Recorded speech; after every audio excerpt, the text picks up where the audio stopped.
Just got fitted for a tuxedo with the black tux. I'm Schmitty, and this is Talkin Schmit.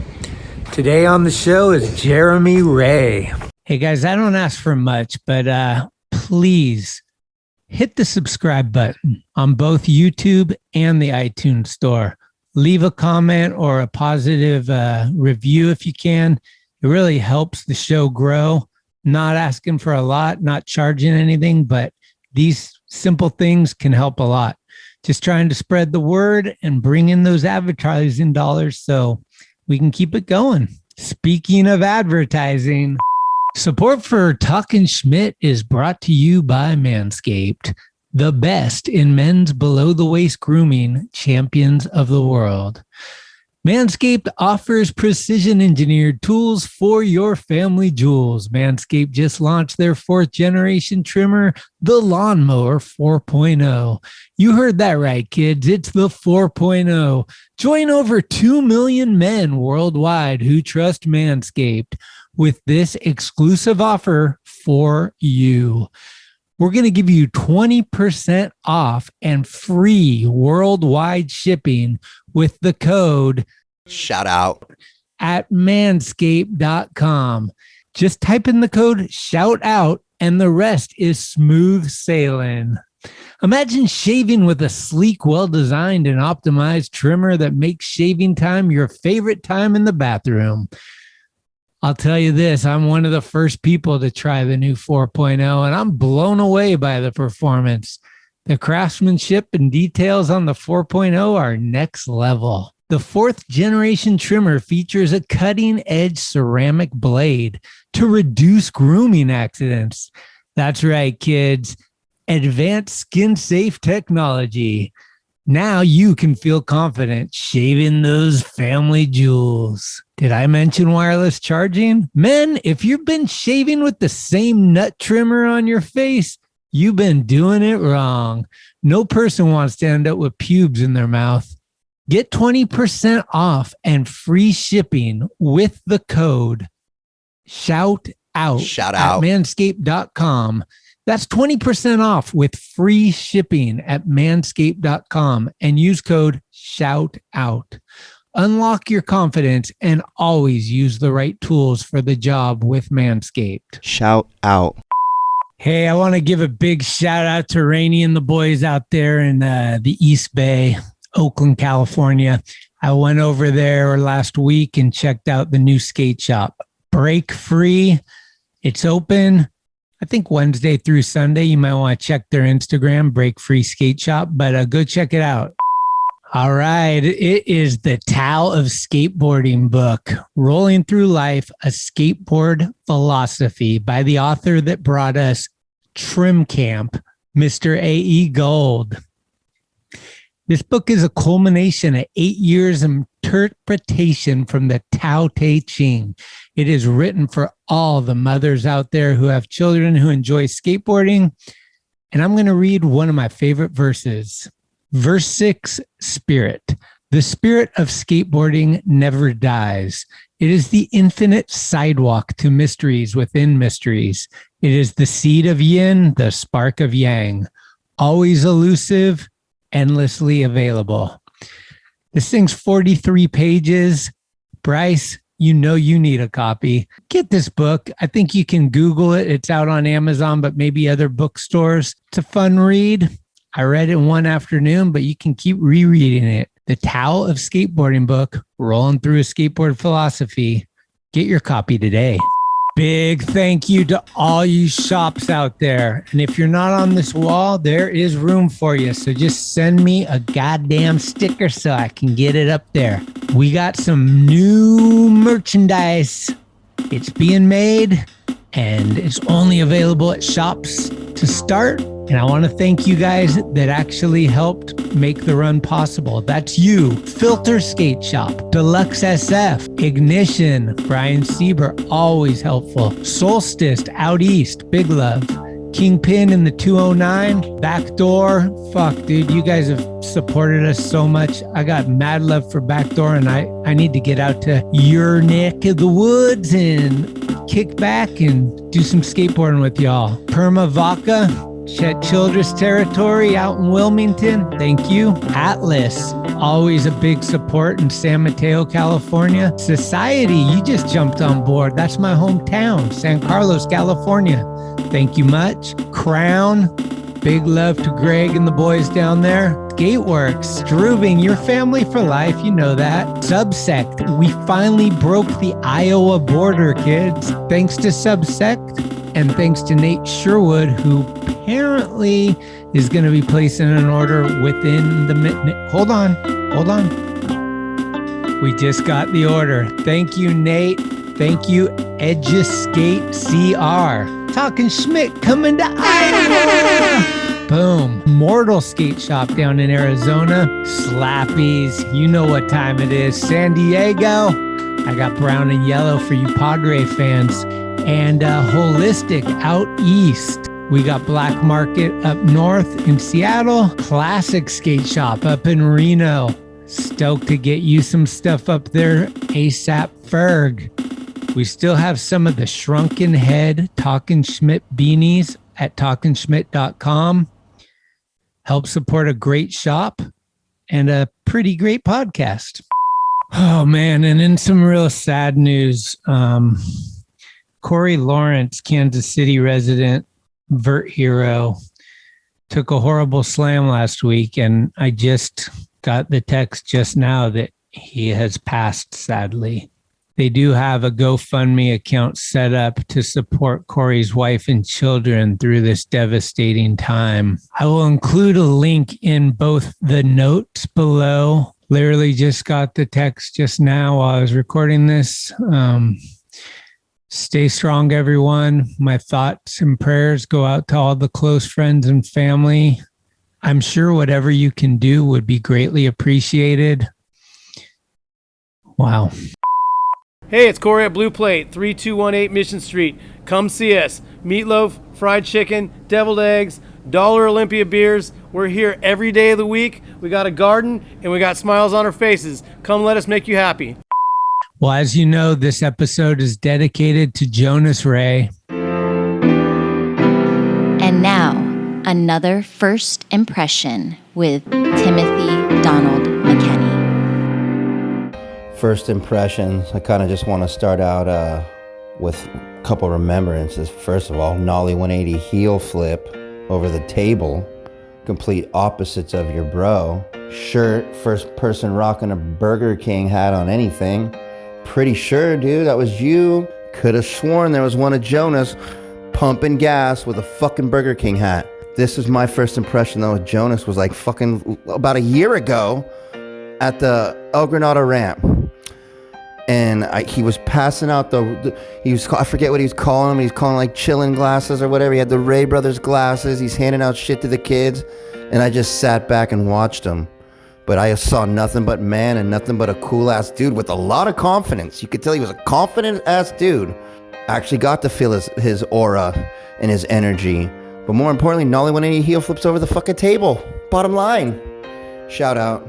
Rest in peace. Sorry, Jeremy, dude. Fucking god of the Ollie, bro.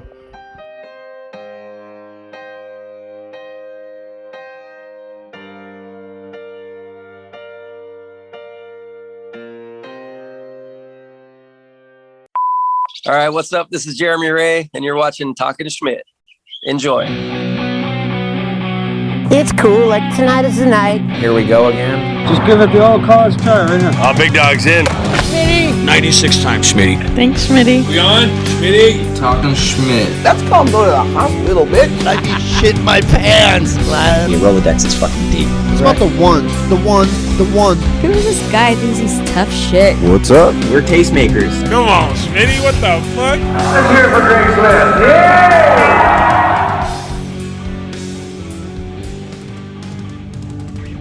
All right, well, the list of legends that come to this show keeps growing. This one, it needs no introduction to any of you in the skateboard world especially. This is Jeremy Wray, kids. How you doing, Jeremy? So far, so good. I'm holding up all right. I'm going to let the Dodger hat slide. We're usually anti-LA Dodgers on the program, but for you, we'll give a little exception.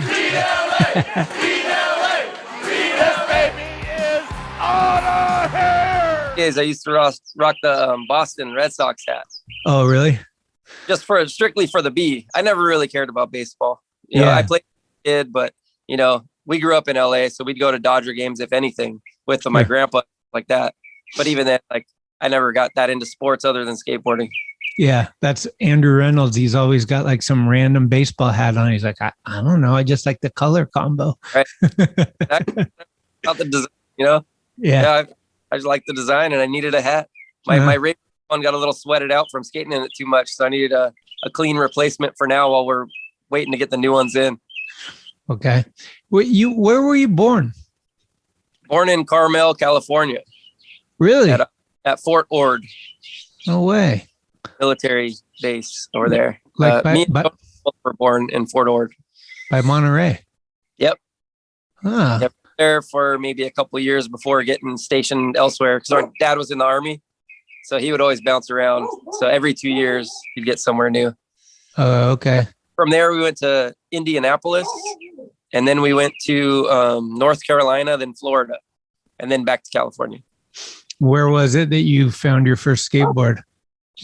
Not till we got back to California that we owned a skateboard. In Florida, one of the neighbors had one, like one of those little yellow plastic banana boards.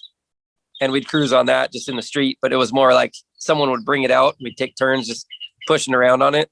But that wasn't like really skating. When we got to Glendale and owned our first boards, that was when we'd get skating together. Did you guys, you and your brother you're talking about, right? You guys start together? Yeah. We have our older brother, Jazz, too. He was the one who had the first skateboard. Okay. So, he was the influence. Going to get you on your end? It's fine. I got a dog that'll bark too eventually. Yeah, we got a bird dog over here. So anytime she sees a bird or even someone walking by, she'll spark it up.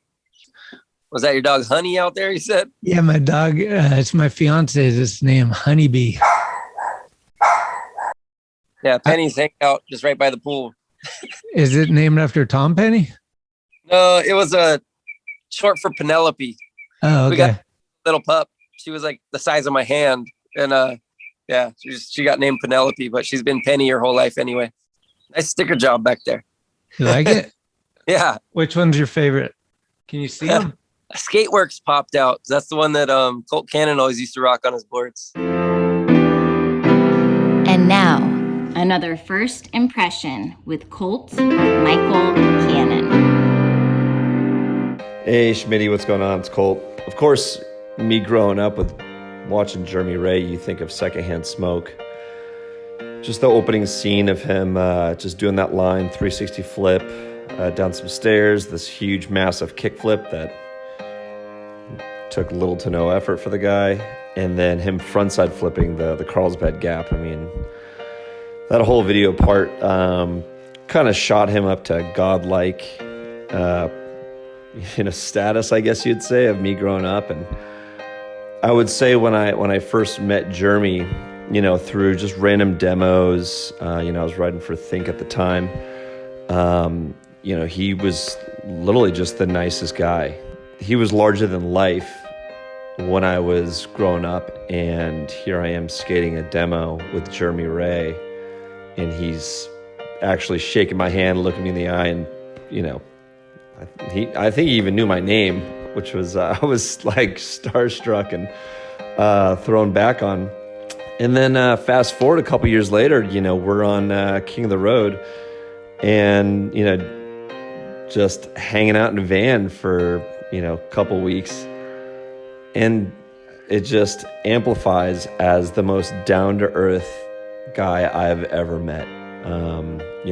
Him just super easy to talk to. I mean, if he's struggling with a trick, I've never seen him take it out on a skateboard. He really, I wouldn't say internalizes,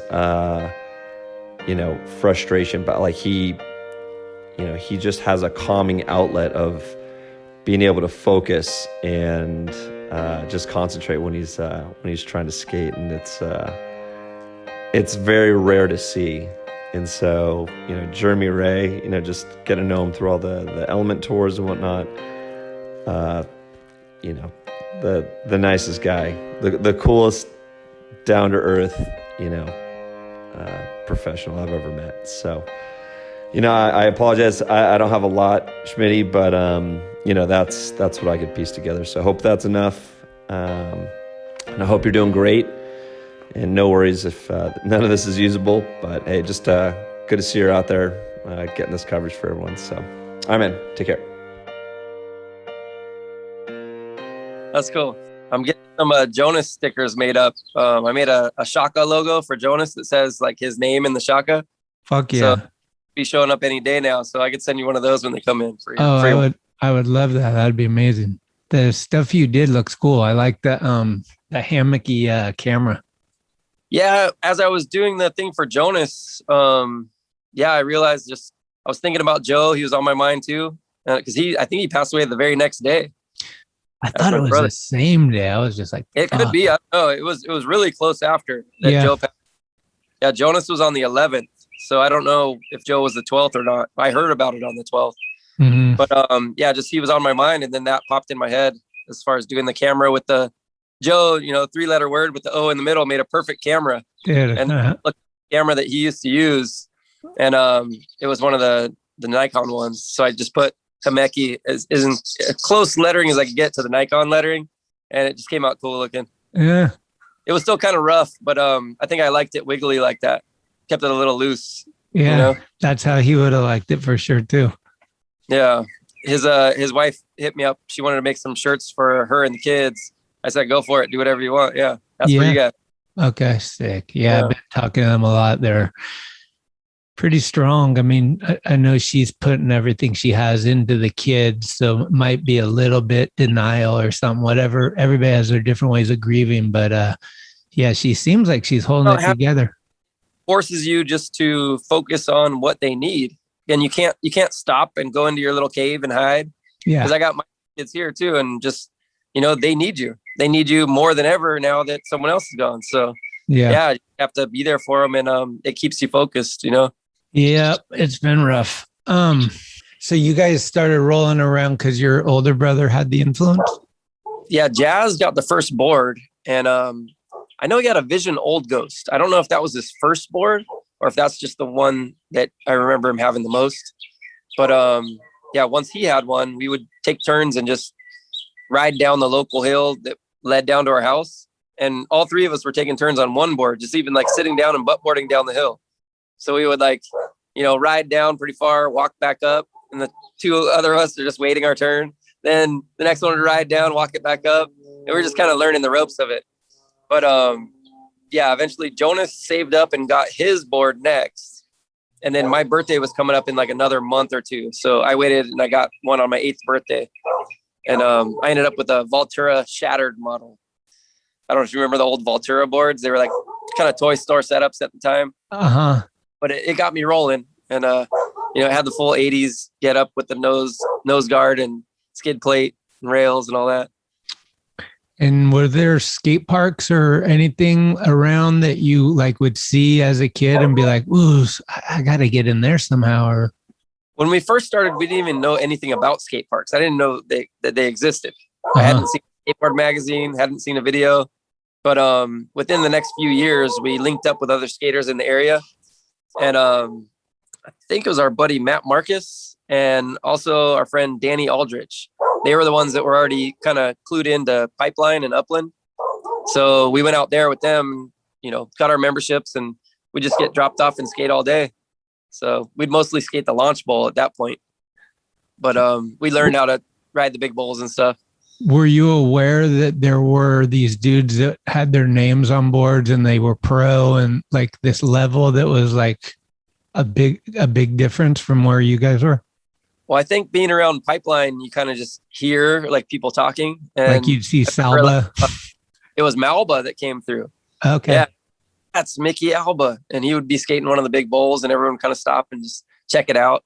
And you just hear the buzz going around the park, like so-and-so's here.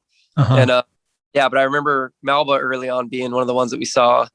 And then I remember someone cruising in, and I still don't remember to this day who it was. They went in and dropped into the combi and did a padless, no helmet McTwist in the round part of the combi, like about head high out. And it was just like, I didn't know anything about that, but it looked amazing. And I remember him looking a little bit like I remember Chris Miller looking, but I'm pretty sure it wasn't him. Okay. So it was just someone in that era that had it. It could have even been Billy Ruff for all I know. You know, I didn't know who was who or what was what back then, but I just remember seeing that and being just shocked, you know, as we're just kick turning on the tile, trying to figure it out. Seeing that was it mostly kind of like kids in your school and stuff that you ended up bonding with that kind of like helped you figure out that, like, were you looking at magazines or videos? Were you just talking about it at school, or was it just the feeling of doing it, like having your own deal? Yeah, I remember seeing my first magazine. It was a Thrasher magazine. And from what I remember, it had Steve Caballero on the cover doing an indie grab and like black and white checkerboard pattern in the background. Check. But when I look back for it, I might be confusing two of them because I remember seeing another one with the checkered background, but it wasn't Cab like I remember doing an indie. So, but that was definitely my first magazine. And it was actually at our friend Matt Marcus's house. Every time I went over there, I'd be looking through this magazine. And he's like, I've looked through that, you know, hundreds of times. So if you want it, you can take it home. I was like, really? So I got to take that home and really study it and check it out, see all the different brands and, you know, logos and faces and all the tricks in there. And that was my first introduction to like what real skateboarding looked like. Okay. But then as far as actually doing it, we were just skating around the streets of Glendale and we'd just roll from our front yard and go skate. And I remember we were just learning how to Ollie. The first time we had ever heard of an Ollie, didn't know what it was called. Our older brother Jazz had seen someone ride down the street in front of our house and hit the little curb cut. And in our neighborhood, they were a little bit bigger. So they're almost like a good little cement launch ramp. And he said that this dude rolled full speed, got to the top of it, hit his tail, and got him and his board in the air without grabbing it and landed back on it and rode away. And he was telling this story to me and Jonas. And we were calling bullshit right off the bat. Like, no way, that's not possible, you know? And just didn't believe it. And then it was probably a few months later, we were down at the Eagle Rock Plaza and we were just skating through the underground parking lot. And this Hessian dude rolls up with his shirt tucked into his like shorts, like a Hosoi style with long hair. And he just looked at us rolling through the parking lot. And he's like, hey, do you guys know how to Ollie? We're like, Ollie, what's that? And then he showed us and he did the Ollie, probably Ollie like, you know, maybe a foot or a foot and a half off the ground on this old, you know, 80s shape. And we were like, whoa, that's the thing that Jazz was talking about. So me and Jonas like saw it firsthand, like it's real, it exists. And they're like, all right. So we're like, nope, we don't know how, but we're going to learn. And from then on, we just started figuring it out and learning. And there was like a curb up in the neighborhood by Matt Marcus's house. And a few of our other buddies lived up there. And they'd bring out the launch ramp every now and then. But that was the curb everyone was trying to Ollie up for their first curb Ollie. And I think they were even just Ollieing into grass off the street to see if you could clear it up the curb. And then after you could get that, you could do it on, you know, curbs everywhere. Right. So we would all the way up there just to specifically learn it on that curb. You know, it was like a good regular curb height because the ones in our neighborhood were too big. Did you start out just kind of doing the 90-degree into the curb, like to try to like pressure yourself up onto it? Or were you going straight or what were you? We were trying to go straight at that point. I remember trying to Ollie on flat ground and the first Ollies would always shift D90 because you like just normally want to straighten your body out and land facing forward. But yeah, I do remember trying to fight that urge to just turn your shoulder and open up and almost do, because right when you're learning it, you're like, oh, 180s are almost easier. So they just naturally go at least 90, but then figure out how to straighten it out and just keep it sideways. Yeah. More shoulders than anything, I guess, you know? Damn. Okay. You can figure it out. Was there a moment after that that you kind of remember going, I'm pretty good at this, or like, I just want to fucking like seeing contests maybe, or whatever it was where you're like, I want to get some of that. Well, I remember it was a few years later, we got to enter our first contest. It was like a basic junk jam at some school. And I think it was $5 to enter. So we went down there and paid our fee and just skated in it. I think I ended up getting third in my division. And that's when I realized, oh, like this is not that bad. And they gave me a prize for it. I think I got like some free skate product or something for it. So yeah, it was just cool. And then after that, we ended up entering more of the local contests. And I think Jonas and I both ended up with first and seconds a lot of the time after that. just figuring it out, because we built a quarter pipe in our front yard, and our driveway had a big rollover that went down really steep. So you put the quarter pipe at the bottom, and you almost got like a pretty good little half pipe going, you know? It was steep enough to where after you came off the quarter pipe, you could pump the driveway and go back up for another hit. So you could definitely get, that quarter pipe over and over. And it was a heavy quarter pipe to move. So it was a pain in the butt trying to get it down the driveway. I don't think we put skate trucks on the side of it or anything yet. So it was just brute, like strength, just dragging it down there. Right. And of course, move it whenever the parents came home and needed to park in the driveway. So you got to yank it back out of the way. Yeah. But it was a cool little spot. And some of the locals helped us on, the size and transition and how to build it and stuff. But that was our first ramp. I remember when we built our first one, it was just 2x4 to 2x4 to 2x4. And like, it was just cha-cha-chang. And then Somehow somebody showed us the transition and we're like, yeah, that was game changer. Ours was legit right off the bat. The only problem we had is it was one layer and it was plywood. And it was wide enough that we put the plywood sheets sideways. So there was a seam right in the middle. And I think we even did line it up with a 2x4 behind it, but it started getting splintered. So I ended up getting like a hole just from the different pressure. And that seam, we didn't layer it with masonite or anything, just 2 raw sheets of plywood to make the ramp. Okay. So you definitely hit that seam in the middle every time. Right. But we still learned the basics on it. It was good for us to have that, What was the age difference for you and Jonas? 1 year. Yeah, I'm a middle child. Jazz was 3 years older than me. 3 years. And then, me, and then Jonas 1 year younger than me.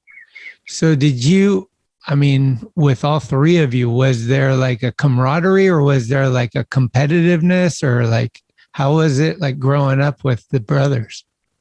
Well, the 3 year age difference was pretty significant at the end because like he was in, middle school when we were in elementary school over there. So he was already, driving around with friends. He pretty much skated for transportation mainly. Okay. And me and Jonas were more playing around with it for fun.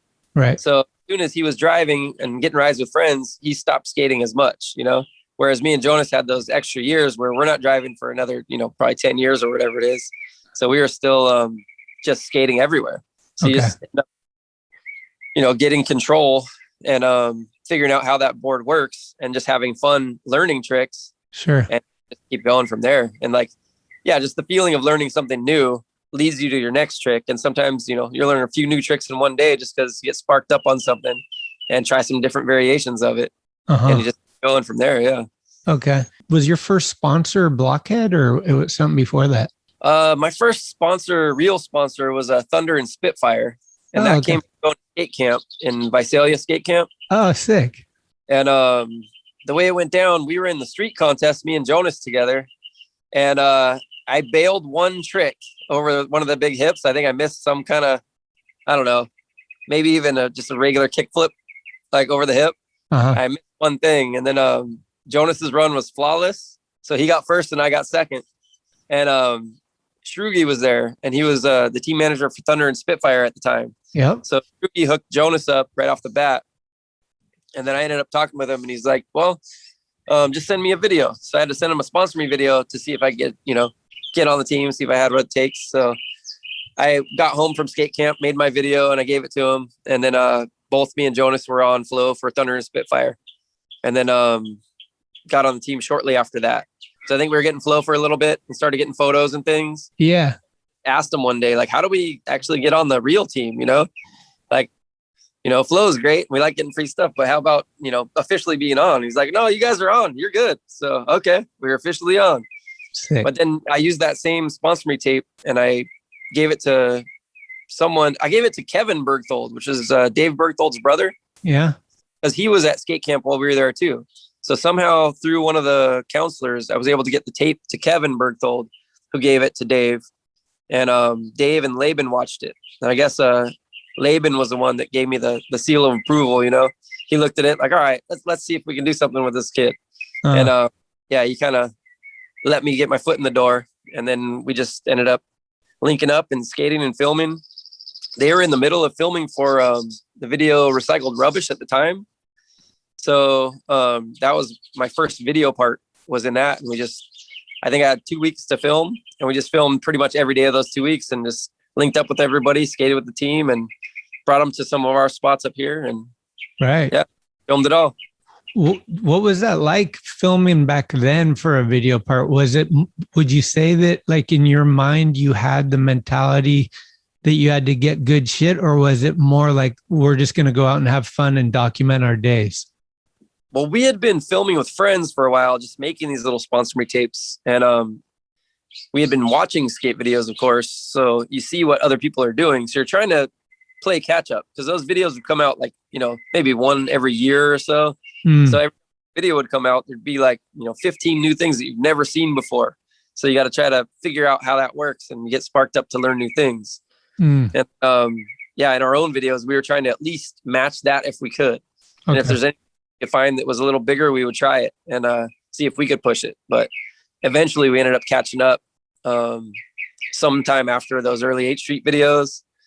And after, I remember the Questionable video hit and everyone had to start all over again, because Questionable was full of things that you didn't even think were possible on a skateboard. And I remember a lot of our friends looked at it and just went, well, I'll never be that good. And they just decided, I guess I'll just move on to other things. And the rest of us were like, no, that's what's up. And we're going to figure it out and push ourselves a little harder. Like now you have goals, So we went after it twice as hard to catch up because they were so far ahead of everyone. Right. Was that one of the videos you had in rotation probably most in those growing years was Questionable? Well, a lot of the blind video too, of course, because when that one came out, that was like one of the best videos at the time, just even for the way it was made, the way the parts were done, the matching of the music to the skating, and just like the variety of styles and everything. Like that video really had it all. So, watching that would kind of shape your head around what you want to see of yourself on a skateboard too, if you could emulate somebody, So, just take some clues from that and make it your own. Who was your dude? Like, who were you like looking through the mag to find to put up on your wall, or just getting hyped every time you saw a photo or that person in video and stuff? Yeah, if I think back to my own wall in my bedroom, I had photos, like a lot of Sturt photos, so it'd be like a lot of stuff of Hensley and Markovich. Even Jason Carney had a couple of things that Sturt shot were super rad. Those made it to the wall. And then lots of New Deal guys around that time. So I had Ed Templeton on the wall doing big old 1-foots and his impossible tail grabs and stuff. Yeah, just all the stuff that was happening around that era, that early 90s era. Were you aware of Sturt? Like, were you aware of the photographer, or was it just a name? No, yeah, I didn't know who was shooting the photos. I just really liked the photos. Okay. Standout photos, and those were the ones that ended up on my wall. And it wasn't until later when I met him, I started piecing it all together of who he was and how influential he was with like even the filming of the 8th Street videos, like, and just the way he used his camera, the black and white, and even making his own prints and just doing all the dodging and burning and getting those things just right to get the contrast to pop out, and just like the detail and the level of work that went into his photos to make them what they ended up being. So all that stuff started making sense later. All the way back to the swing flip that he did for Transworld and the trick tips. Yeah. I remember putting that on the wall, just being like, wow, like how in the world, So that was one of the early ones. And yeah, I didn't know that was the same person who was shooting the photos, all of that started linking in later when I started getting to know who was who. Right. So, okay. Yeah, but he had a lot of influence on me even years before we worked together. And when I met him, I didn't know that he was the same dude that shot all that stuff. I met him when we were shooting my first Airwalk ad for Airwalk shoes. And they just said, yeah, this photographer is going to be coming up. His name's Dan Sturt, and he'll meet you at your house. So I met him that way in La Habra. He came by and picked you up. He came by and just met up. And I got introduced to him. And then we went down to La Habra High School and shot a photo Ollie in the roof gap there. And his timing on the photo is pretty incredible. He's got me like just doing a regular Ollie, but it's boned out really far, like almost laid out like you're doing a backside grab. Like because it would be like on a fully tweaked melon without the Ollies at, and it's all silhouetted in the sky. So it ended up being a really cool looking ad. Fuck it. And he shot your Thrasher cover, right? Yeah. Yeah. All those later. Yep. Fuck. Yeah. He's kind of one of the most epic. I mean, the story that I always gravitate to is the one where he snuck in and sniped Danny Way's photo. Like, it's like, that's the kind of dude he is. Like, it's pretty sick. Yeah, helicopter drop, because that was all exclusive for Transworld. And for some reason, he had some beef going on with the guys at Transworld. Wasn't getting along for some reason. They banned him from the Transworld offices. I have no idea why. Like, I don't remember what the whole story was. Yeah. But they specifically like excluded him from that shoot. And he, of course, hears about it anyway. I mean, he's lifelong friends with Danny Way. So they go way back. So he was pretty just off put by them excluding him purposely. So he just worked his way over to the shoot, shot at super long lens, sniped it all, and went home, developed them the same day, put them in an envelope. And my water tower Ollie was in that same envelope that went up to Thrasher. And the Danny Way stuff ended up inside, and the water tower Ollie got the cover. No way. Yeah, but it was around that same exact time when he was doing helicopter drops. I was Ollie in the water towers. Dude, that's amazing. Yeah, I remember that Jake would tell me the story all the time about he called up and he threw like some number out or something like, you're paying me this much. It's coming out before, and it was just like back in those days, it was just like kind of epic shit. The NorCal, SoCal, the Thrasher Transworld, just all that shit. And it was like, Danny Way's our guy. No, he's our guy. Like, it's just like so fucking cool. Danny got in the middle because he lived down in San Diego right near Transworld, but he was in heavily with Foster and everything that was going up with Thrasher, being an early skater of the year. Even I think he got it twice back to back. He was 2 years. Maybe not back to back. Tony Hawk was first, and then Danny Way was second, 92. And then Danny got it again when that DC video came out where he had the mega part or whatever. Yeah. A few years later. Twice, which is rad. Dude, yeah. Yeah. Insane. So you've probably told the story a million times, but can we talk about the Thrasher cover? I really want to hear how that all unfolds. Was it something that Sturt was like, I got this spot, or like, did you guys see it together? How did it all happen? Well, I had been just looking at the spot for years, because every time we drive that direction, because in La Habra, you're not really near any freeways. So if you want to get to the 60 freeway, you have to go over this certain road, and it's off that road. And every time you drive by it, it's on your left. And then when you're coming home, it's on your right. So you see it twice every time you go that way. And you just look at it. And it was after we were already doing the roof gap at La Habra High, it's about the same distance, but the La Habra has a drop, so you get the high to low. So, it makes it more like, like a 10 or 11 stair on the roof gap. But then for the water tower is flat. So you're going like, a 16-foot flat gap. So that's like longer than a regular street gap, curb to curb. So you have to go really fast. So just from the street, you can't tell how far it is, but it looks more possible. So one of the days we just were driving by it, I had extra time, and I decided to go climb in and check it out. So I was able to figure out my way up the fire escape ladder, and got on top, got to the edge and looked at it, and it looks insanely far. And when you're at the edge and you can see the whole drop, it's like just mentally tough to stand on the edge. But if you focus just on the other edge and look at it, I could figure out that I could physically make it that far if I could go fast enough. So I've ran and jumped a 15-foot roof gap that was at this other school, but the run up wasn't long enough to get the Ollie. And the takeoff was kind of like a weird one too. And it's a softer roof. So everything about that one, even though the gap was about right, and it's a little bit shorter than that one, the setup just wasn't right to ever get that one done. But I did get a run and jumping photo over it just for fun. So I knew I could run and jump that far, but I had to push it 1 foot further to get the water tower.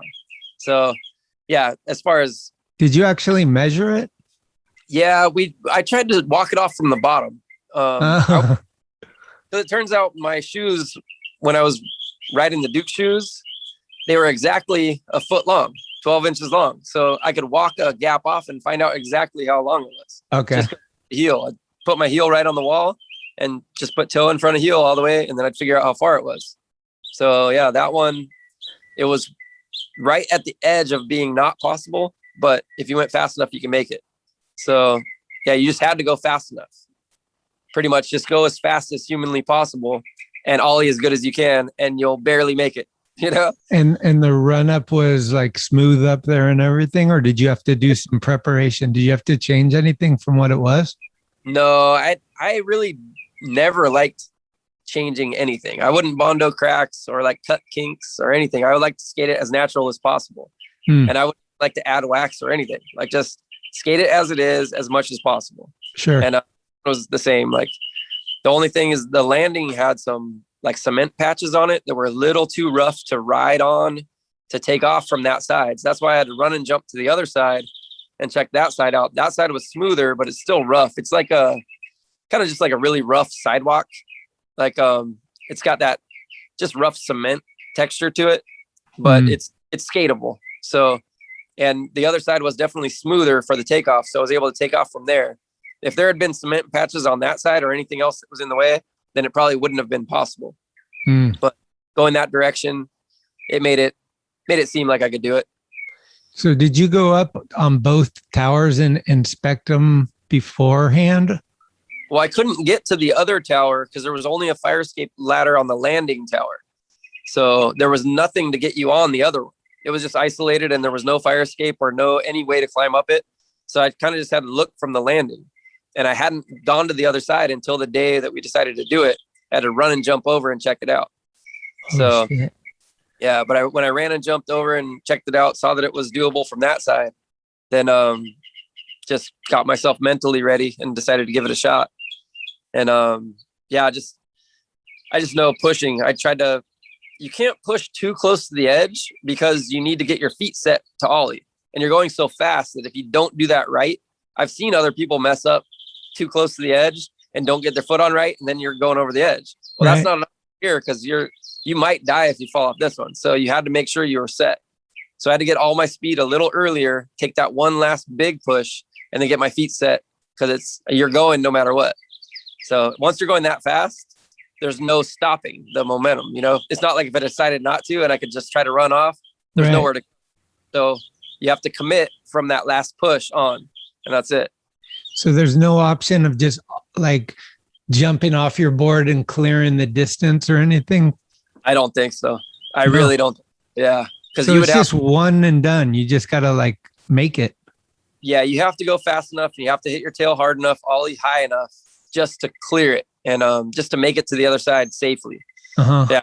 Do anything less than that, you will come up short and like even clip your shins or something. But if you're going fast enough, your body should make it onto the other side. You'd have to come up really short to bounce off and end up in the hole, you know? So.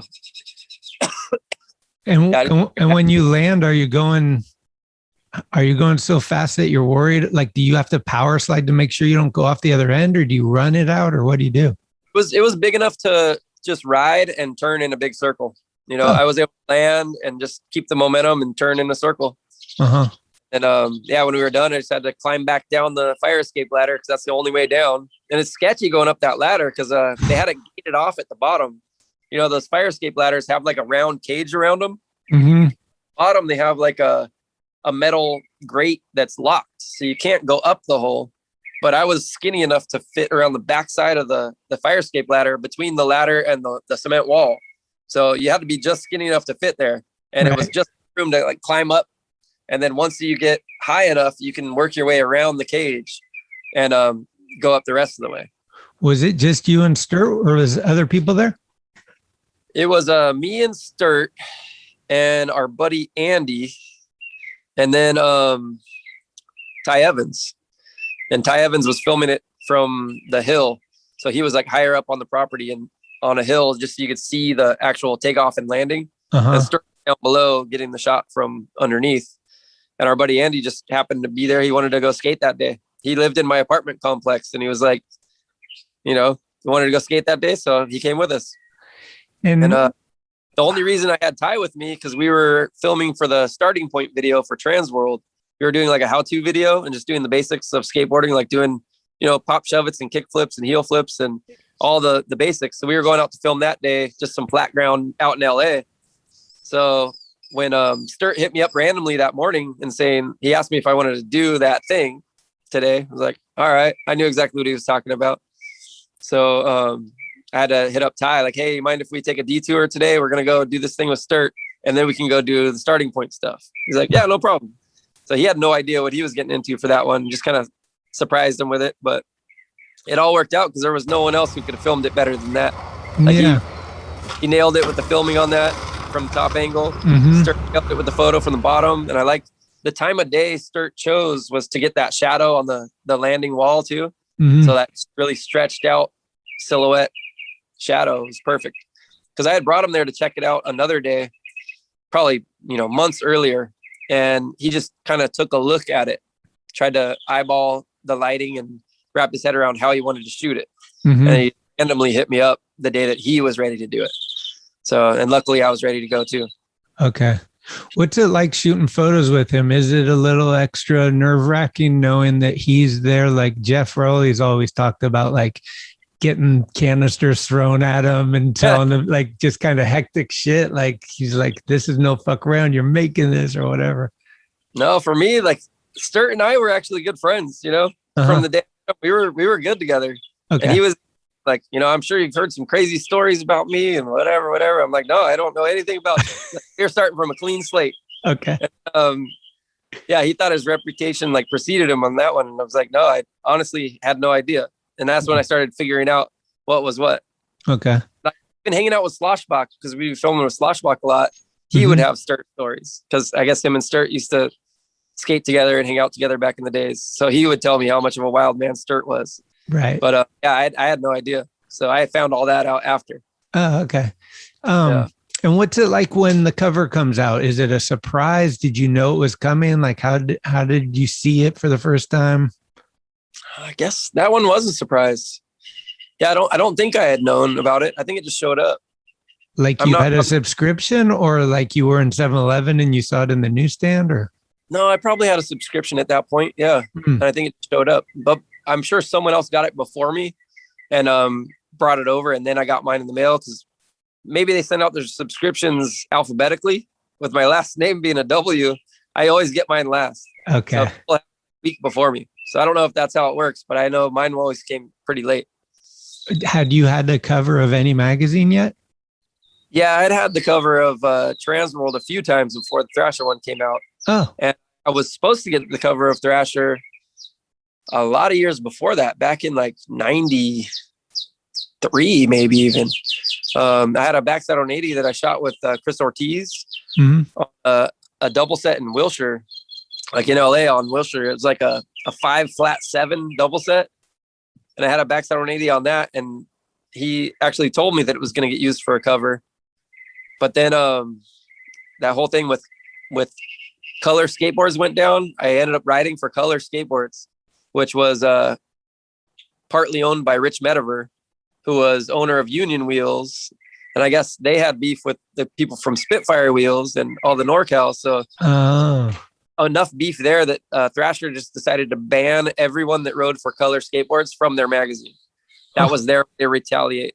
So I don't know what the original beef was. It might have been even some kind of wheel wars, because I know Oblo was doing race wheels at the time too. So who was running that thing? There was some kind of just split over wheels and riders and owners and whatever. It had nothing to do with us riders. Right. But we got caught in the crossfire of that one. So that cover got pulled, and the photo actually never ran, but I saw the slide at the Thrasher offices when Ortiz showed it to me. So I remember I was riding a Henry Sanchez O. Henry board in the photo. So it was like this bright yellow with the chocolate and the red. Just made a rad looking photo, but yeah, it was interesting back then. I know there was a lot of shit going on. People trying to steal wheel formulas, people trying to steal riders, or just whatever it may be. But so was that your first kind of like you had to call, or how'd you do it to leave Blockhead? Yeah, that came from Markovich. Just called me up out of the blue saying they were going to start this company called Color, and that it was him and Oblo doing it. And Kyle Yanagamoto, I think, was already with them. and maybe Kui at that point, Kui Nguyen. And they were looking to add a few more people, and they had me in mind. So, yeah, at the time, things were going good at Blockhead. We liked it over there. Like, we would hang out. We were a good, solid team. Like, we'd skate together every weekend. We'd take the Amtrak down to Dave's house and get picked up at the station down there and just hang out for the weekend and go back up to school the next Monday. But yeah, just skating and filming together all the time. So I didn't want to leave that situation, but the opportunity to ride for color with Markovich seemed like one of those things. Just, yeah, I mean, it's meant to be. I'm supposed to do this. So I kind of just had to follow my gut on that one and do it. Were you like, kind of like, was it super scary and nervous for you to have to, like, your first sponsor, you kind of feel like, these guys gave you your shot and now you have to tell them you're leaving? Is that a real tough thing for you, or how did it go? Yeah. I mean, I had to call him and tell him what was going on, that I think I'm going to do this. And he was just telling me, no, you can't leave, you know? Oh. Well, I kind of have to. I have to do this. I have to find out what's next, you know? I have to follow my path, you know? Mm-hmm. He understood. And we were all good even from that day. I mean, I never had any bad blood with Dave. And we've done stuff together even recently. And every time we saw him, it was always all good. Okay, but, cool.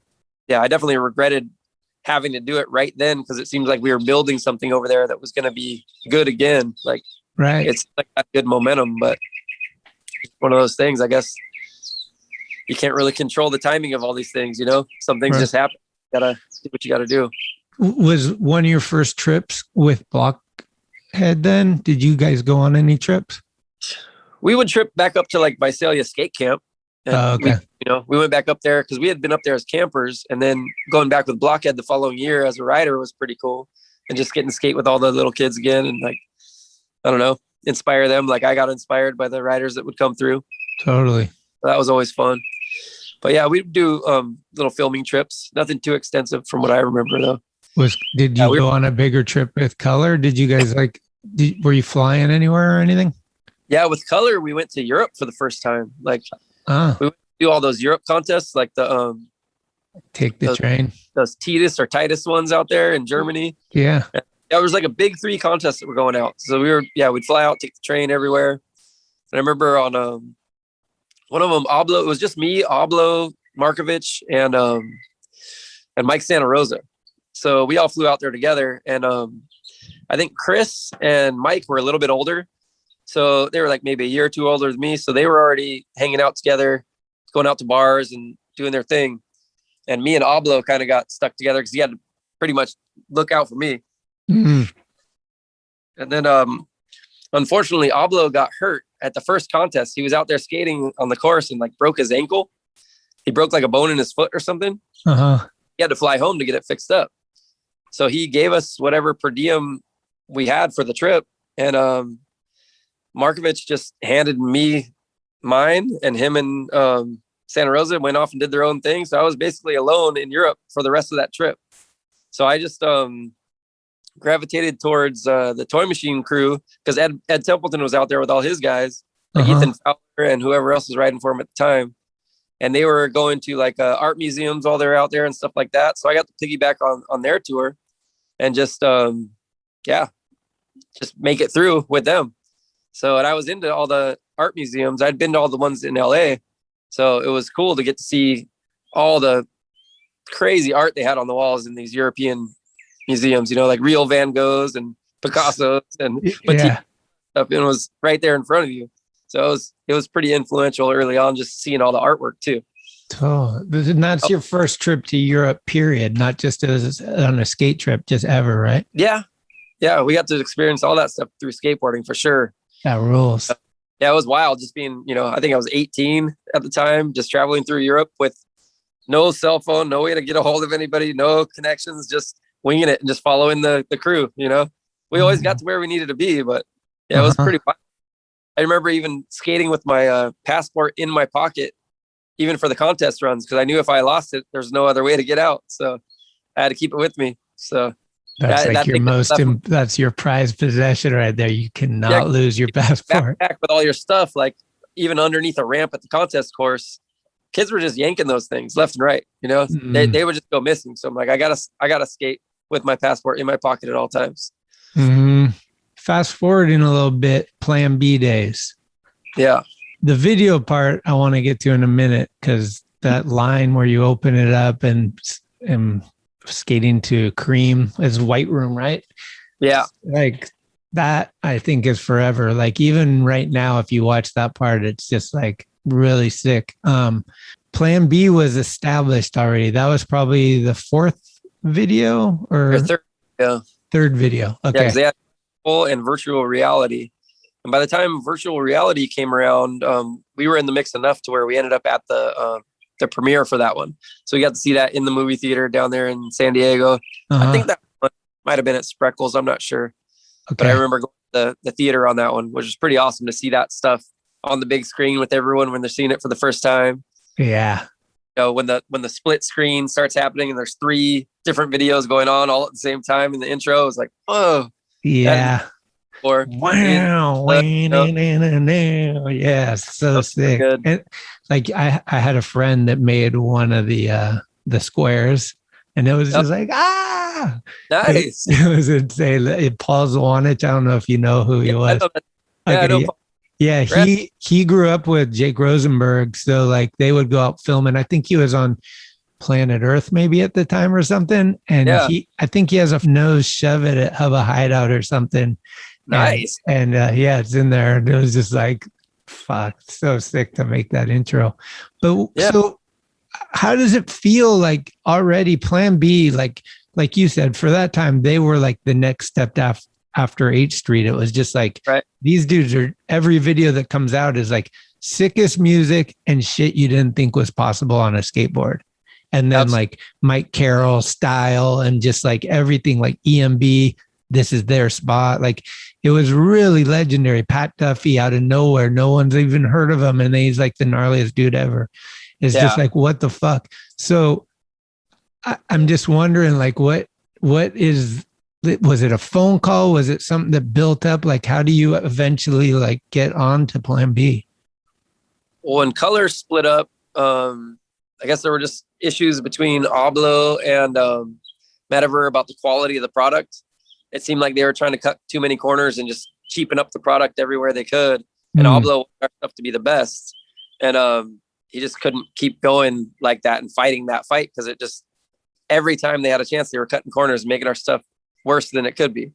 So he just got tired of that and wanted to do something else. And I think he started talking to the guys at World about doing a company over there, and was able to just follow that level of products. That's my daughter Jaden.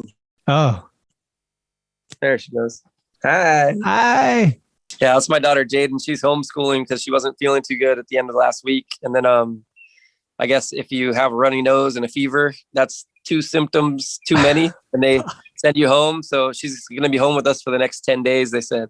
How many kids are going to just pull that? I gotta go home. Yep. So we got our son Jackson in school right now, and she's at home. So wow, schoolwork during all this stuff. But back to the Plan B stuff, and how Color was going and all that. So when Oblo decided that he was going to move on from Color, it kind of just all split all at once. Like it was kind of like a band breaking up. I've said, just we got a call that Color just wasn't happening anymore, and we all kind of had to just scramble and do what we could. And then Oblo ended up talking to the guys at World, putting his foot in the door, and they said they would be able to do a brand over there. And they ended up naming it Prime. And I was still somewhat in the mix when they were trying to figure that all out. And then I got hit up by Real to ride for them at that time. Oh, he still rode for Thunder and Spitfire. Yeah. I almost lost Spitfire when I rode for Color, because Color was run by Union, and they wanted all the Color riders to ride for Union wheels too, as part of the deal. Yeah. And I my guns and said no, that I wanted to stick with Spitfire. I had no reason to leave them, especially not for, a brand new board brand. Like, I'll ride for Color, but I'm staying with Thunder and Spitfire. Yeah. And at first they said no, and I just stuck to my guns, and I was able to stay and make it through that battle. And I stayed on Spitfire for another few years. But in the end, me and Jonas both got kicked off Thunder and Spitfire in the end. Like, because years down the line when I'd ridden for Thunder for 8 years without ever having an ad or anything. And Destructo was getting started and they wanted help with their truck design. So I was somehow in the mix, maybe because of Element, and Destructo was in that house. So I was helping them get the Destructos to look better, but the geometry was all off. So I wasn't able to fix the geometry for them and they just didn't turn good, but I was able to help them make them look good. And then from there, they said that later on down the road, I'd be able to design a truck. So I'm like, all right. And they were going to take care of me until then. And they said, just deal with these trucks until we can get you the one that you want. So I kept calling Thunder to let them know what was going on and see if there were any options to do anything more with Thunder, you know, even like have a model or something to make it worthwhile to stay. And they just never returned the call. Like, I mean, we were going on, like, I think at least a month of trying to call them and just nothing came through. And it wasn't until the stuff started going through with Destructo that I got a call saying that I no longer rode for Thunder and Spitfire, and tell Jonas he's off Thunder and Spitfire too. It was like, oh, and I was trying to reach out and do it all right, and they just weren't getting back to me, you know? In the end, that ended up not being very cool all the way around. But yeah, we got Jonas linked back up with Venture so he could have trucks that he liked. And then I tried to make it work with Destructo. And I ended up designing that truck that I had envisioned, and it took a while to get it done. And then when that thing was done, they went and formed a new brand with it called Destroyer, and used the truck that I designed. Didn't have me on the team, and put out ads and did the whole thing just without me. I was like, okay, you better leave this shit in here. Don't be this is negative or not. This is life. So I guess that's not happening either. So I ended up just bouncing from all of that mess and just talked to Joey Trichet about riding for Indy, and he made it work with Indy. Because at the end of it all, I tried all these different trucks just to see what worked best for me. And while we were designing the Destructos, and I was trying like Thunders, Ventures, Indies, Crux, and all the way down the line just to see what I liked and to see what worked. And in the end, Indies were just the best anyway. So after all that mess was done, I was like, I just want to ride what works. So I ended up linking up with Indy and making that happen. Yeah, I pretty much rode Indy almost, I think I tried Ventures for a little bit. I've tried Thunder for a hot second, but I've had so many Indies. But do you like the new Indies or do you try to get older ones? I pretty much just get the 139s, the regular ones. They haven't really sent me too much of the funky stuff. Like things are completely different. And I've just like gone with it. Every time they make a new, stage of the truck, I just adapt. And no real issues other than, when they'd have a bad batch that was crooked, or like the axle ending, they got a bad batch of axles one year. And like every time I'd land too hard, the wheel would just bend, the axle would bend. Yeah. But made it through all that stuff, and I made it through with them, Some people are so in tune with the stages. Like, I can only ride stage 9. I'm like, fuck. Right. My thing is the trucks just need to be able to go straight. If I set up my board and it's making a hard right turn and I'm having to battle it every time to go straight, that shouldn't be an issue. So I just try to get a set that's straight, and I'll ride them until they're done. Like, I'll ride the same trucks for a year if I have to, if they're good, they ride straight, Do you use different bushings? I throw in the Bones bushings now. Those are my favorite. I tried standard Indy ones and they were fine, but I think over the years they just got softer. They seemed like no matter what, they would just feel really loose. And eventually they'd break in and stiffen up. But someone had told me about the Bones ones, just that I should try them. And they were the dual durometer ones that have like a harder top and bottom. Yep. I tried those out. And with those, you can even take off that bottom washer that's really big. That hangs up stuff, so I can go without that. And it's just a more controlled turn. Yeah, in the end, I like it. So they're great. I got the yellow ones, and I think those are the medium. There's soft, medium, and hard. And I got the yellow ones too, white and yellow. Yeah, just that yellow top. It's perfect. And they eventually break in on really hot days, or if it's been hot for a long time, they end up getting really loose too. But it's that I can't handle. So they've been about perfect. That's a perfect match though. The yellows with Indies. Yeah. So did getting kicked off Thunder and Spitfire somehow spark a direction? How did the Plan B come into it all? The Plan B was when Color was breaking up and Oblo was starting Prime, and Real hit me up about writing for them. And at the same time I was talking with Real about writing for them, someone had gotten word to Mike Ternaski that I was looking for a board sponsor, and there was just potential to at least have a conversation with him. So I had set it up for even like a couple weeks down the road when he had time. We were going to meet up in San Diego, just have lunch and talk about Plan B and possibly writing for him. And before that meeting came down, Jeff Clint flew down to my house in La Habra and offered me the position to write for Real. And I loved Real skateboards. I still do. Like, Real is one of the most legit skate companies out there. You know, they're real skateboarders doing it for the right reasons, helping as many people as they can. And like, just, they're doing it right. You know, they make solid videos, they make solid product, they take care of their people as best they can. And yeah, I mean, if you're hardworking and you're loyal, you'll be there. And all of that seemed appealing to me. But in the end, just looking at Plan B and the videos that I was filming for video parts, trying to make something that would stand the test of time. And if I had an opportunity to be in that next Plan B video and just film something that might affect others the way I was affected by their video parts, I was like, I wanted to just put out my best video part I could put together. And if the way they film and the way they edit it and the way we put it together, I thought that would be it. And if I had a chance to do it, I was going to hop in. So ended up having just to put Real on hold until I talked to Plan B. And in the end, I got a call from Jim and Tommy saying that they were pulling their offer right like 2 days before I was going to talk to Mike at Plan B. So then it was like, it's going to be Plan B or nothing now. And it ended up working out perfectly with Plan B. Like, me and Mike hit it off right off the bat. We're just, you know, kind of had the same vision. And yeah, I was in on the program he was trying to create, and that's exactly what I was looking to do. So we got straight to work on working on the Secondhand Smoke video. And it wasn't too long after we made all the decisions and plans and got going on it. And he even wanted to have me involved. He was going to start a shoe brand for Plan B, and he wanted me to be involved in designing the shoe and creating the brand for him. And that ended up turning into Duke Shoes, which was a Plan B shoe brand.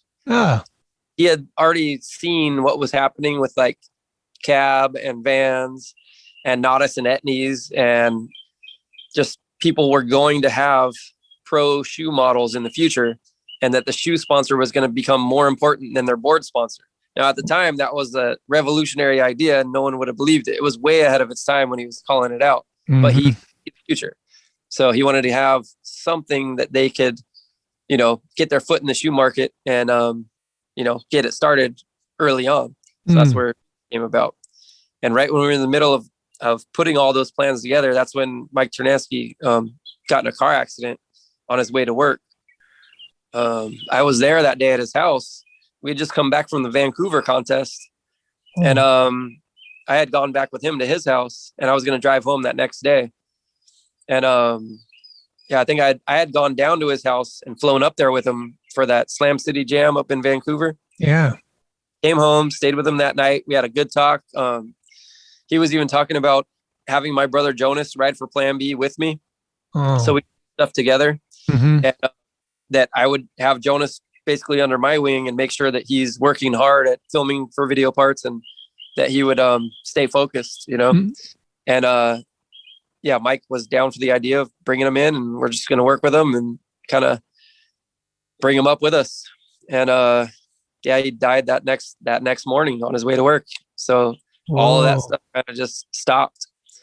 And I was able to keep pushing forward with the plan to get Dukes going, and had to team up with the people at Duff's to get the shoe started. And then Rocco stepped in to basically fund the whole thing. He ended up being like part owner and funding the brand and making it like actually real, not just ideas on paper, you know. But I saw that thing start to finish, and even created the name for the brand, created the logo, created the first design, did the box design, designed the hang tag. Like everything that Duke's was just me getting ideas down in a sketch pad until we got it made. So that was like your first experience with kind of like being more than a rider. You were actually making some and seeing how the business runs and all that stuff. Yeah. And I'd like to say I pretty much learned it the hard way, just being a kid, trying to do all that, presenting them everything. And like, they weren't giving much back in return for all the work I was putting in. And I knew it at the time. I was trying to fight for what I thought I deserved, but it just wasn't going to happen. This is not the way they did business back then. Right. So in the end, I probably would have been better just writing for like S or Etnies and just having a shoe on their brand. It would have reached more people, and I would have had a really like well-designed shoe because I would have taken my time with it. Yeah. But I did get to learn how to make a brand from scratch. So it was important lessons on just how this stuff is done, and also how to do it on the contract and business side of it, and just, how the whole program works. But it was a very good learning experience, and I'm glad I did it. And what we created was pretty special. And I even was able to hire Sturt on to do the ad direction and all the photography for it. So he even did the product shots and all the skate shots. And it was me and Sturt and JT over there at World putting the ads together. Because neither me or Sturt had any computer knowledge. Like we couldn't put the ads together without JT's help. So yeah, he was the one putting all the ads together for most of the brands over there. So we'd just schedule our time with him during the day. We'd meet up at World, and just the three of us would be in the room. He'd be working the computer, and we just tell him what we wanted, and he'd make it happen. Damn. So, how far along were you guys with Secondhand Smoke when Terneski passed? We weren't even halfway into like filming for the video. I mean, Danny had gotten hurt at that time too. Like Danny had gotten hurt surfing where he broke his neck. Oh yeah. He like bailed out on a shallow wave or something, ended up breaking his neck on it just being, too shallow for diving in. I remember that. Yeah. And that took him out for almost a year. And, of course the doctors are telling him that there's no coming back from that. He won't be able to do this, won't be able to do that. But they don't know Danny, Danny would do whatever he wanted, and he came back 100% and then some. Like he still had a lot to prove. So, but that's why he didn't have a full part in that video because he got hurt right around that time. Right. So that put more pressure on me to like try to make this video work and make it as good as possible. So then I ended up getting the last part in that video, which of course would have gone to Danny if he was healthy. So yeah, it was just a super big honor to get the last part in a Plan B video, especially coming on as the new kid. And the one dedicated to Mike. Right. So wow. I put my whole heart and soul into that thing, just filmed as often as I could. And I had no other responsibilities. I was just at the right age with like, no other real world responsibilities to get in the way of just skating and filming and shooting photos. So I just put everything into that. Who came up with Cream, the song? It was on my radar already. I brought it in on cassette. I had a few like cassette options, and we were playing them in the editing room with Jake Rosenberg. It was me and Jake and my buddy Paul Luna, all in there editing my part for Secondhand Smoke.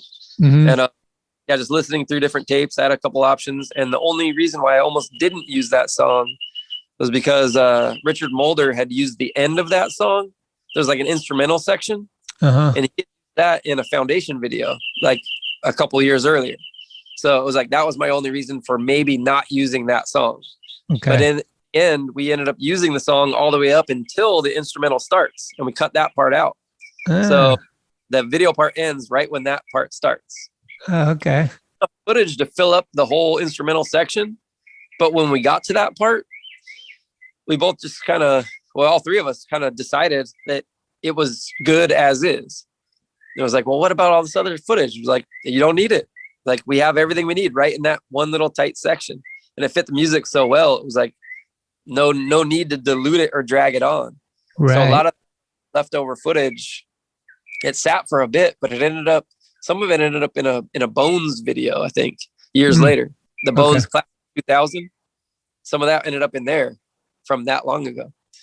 But yeah, it was crazy. We had just extra footage. Huh.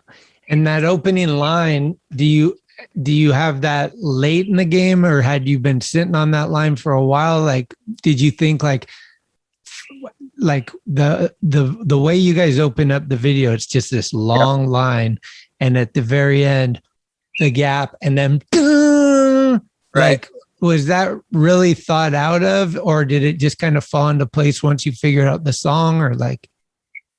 Well, the line came about.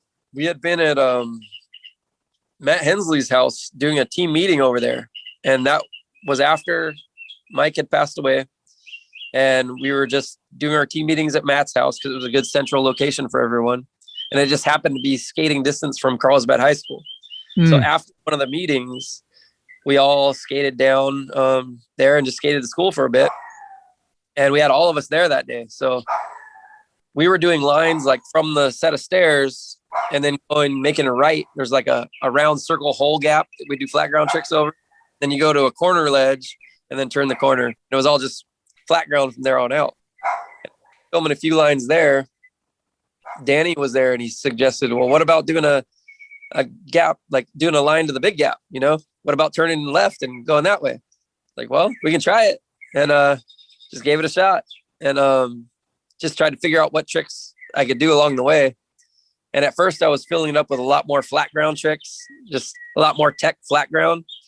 And I'd get like, 6 tricks into it and miss one. And it's like, well, this is going to get old real quick if I keep bailing on flat ground before I get to the gap. I'm just going to wear myself out. Mm-hmm. So I figured I'll simplify the line to get to the gap and at least get something. And then after I get one, I can always go back and fill it up with more flat ground.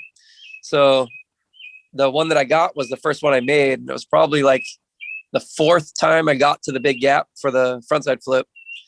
And kind of just came up with the frontside flip on the spot.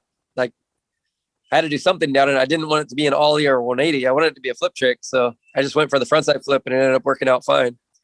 But the one that I made, I ended up riding off into the grass, and it had rained the night before, or the sprinklers had come on or something, because the grass was all muddy. So when I walked off into the mud, I came back and my shoes were just so full of mud. And Sturt didn't like the way he filmed that frontside flip on the follow along, because I guess he shook the camera a lot right when I went for the frontside flip on just that one. All the other for that, he had jumped down the gap with me. And I saw it recently where he actually floats down with the camera right with me as I'm going down the gap. It was a pretty rad looking shot. Oh, sick. And, yeah. I missed 1 or 2 that were right on my feet. Like just hit my feet and I didn't get it. So on the 4th one, I stuck with it. And that's the one he didn't jump down the gap with me. And he asked me to do it again. Yeah, I was like, my shoes are toast. We went back and tried a few more. And my board just wouldn't flip the same after the mud on the feet. Like it got mud on my grip and just everything was more slick. So it just never came together again. So I gave it one more shot all the way to the gap, tried the frontside flip, and it just didn't come up to my feet the same. Right. And then there was a kid on the spot asked me for the board. So I figured I wasn't going to ride it again. So I gave it to him. No. So it was a Gino Iannucci Celtic graphic that I was riding. So, and he still has the board to this day. Someone from down in San Diego, and they said, yep, he still got the board. So it's still intact. Sick. And then was there a premiere for the video? Yeah, they premiered Secondhand Smoke. I think, I don't know. So I know one of them was Freckles. And I don't know if that was Secondhand Smoke or not. But yeah, they definitely did the full like movie theater premiere. And it was a good one. That was especially just funny being in the room when that thing hit. Because like when my part came on and the line's going, and people who know Carlsbad High, they know I made that left down the path. They're like, uh-oh. They know where I'm headed. If you skated the school, you know. Yeah. And I guess no one really knew that I had done it.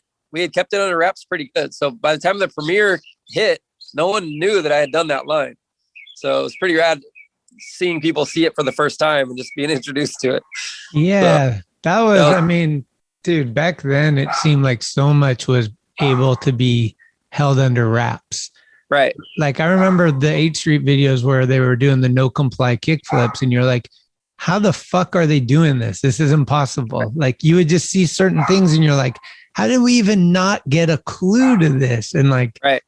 So yeah, but I remember when that part came out, and who are the guys that you would spend most of your time with in Plan B? Like, would you room with somebody regularly, or would it be different people, different trips? Or well, after Mike had passed, because I used to go down and stay with Mike a lot, but then I started staying with Matt Hensley mostly, just because he always had an extra spot, and he was living there and in Carlsbad, right near the high school, and yeah, he lived with his brother with his brother Chris Hensley. So yeah, we got to know Chris pretty well. He's a cool dude too. But yeah, I mean, we would just go stay at his house and skate from there.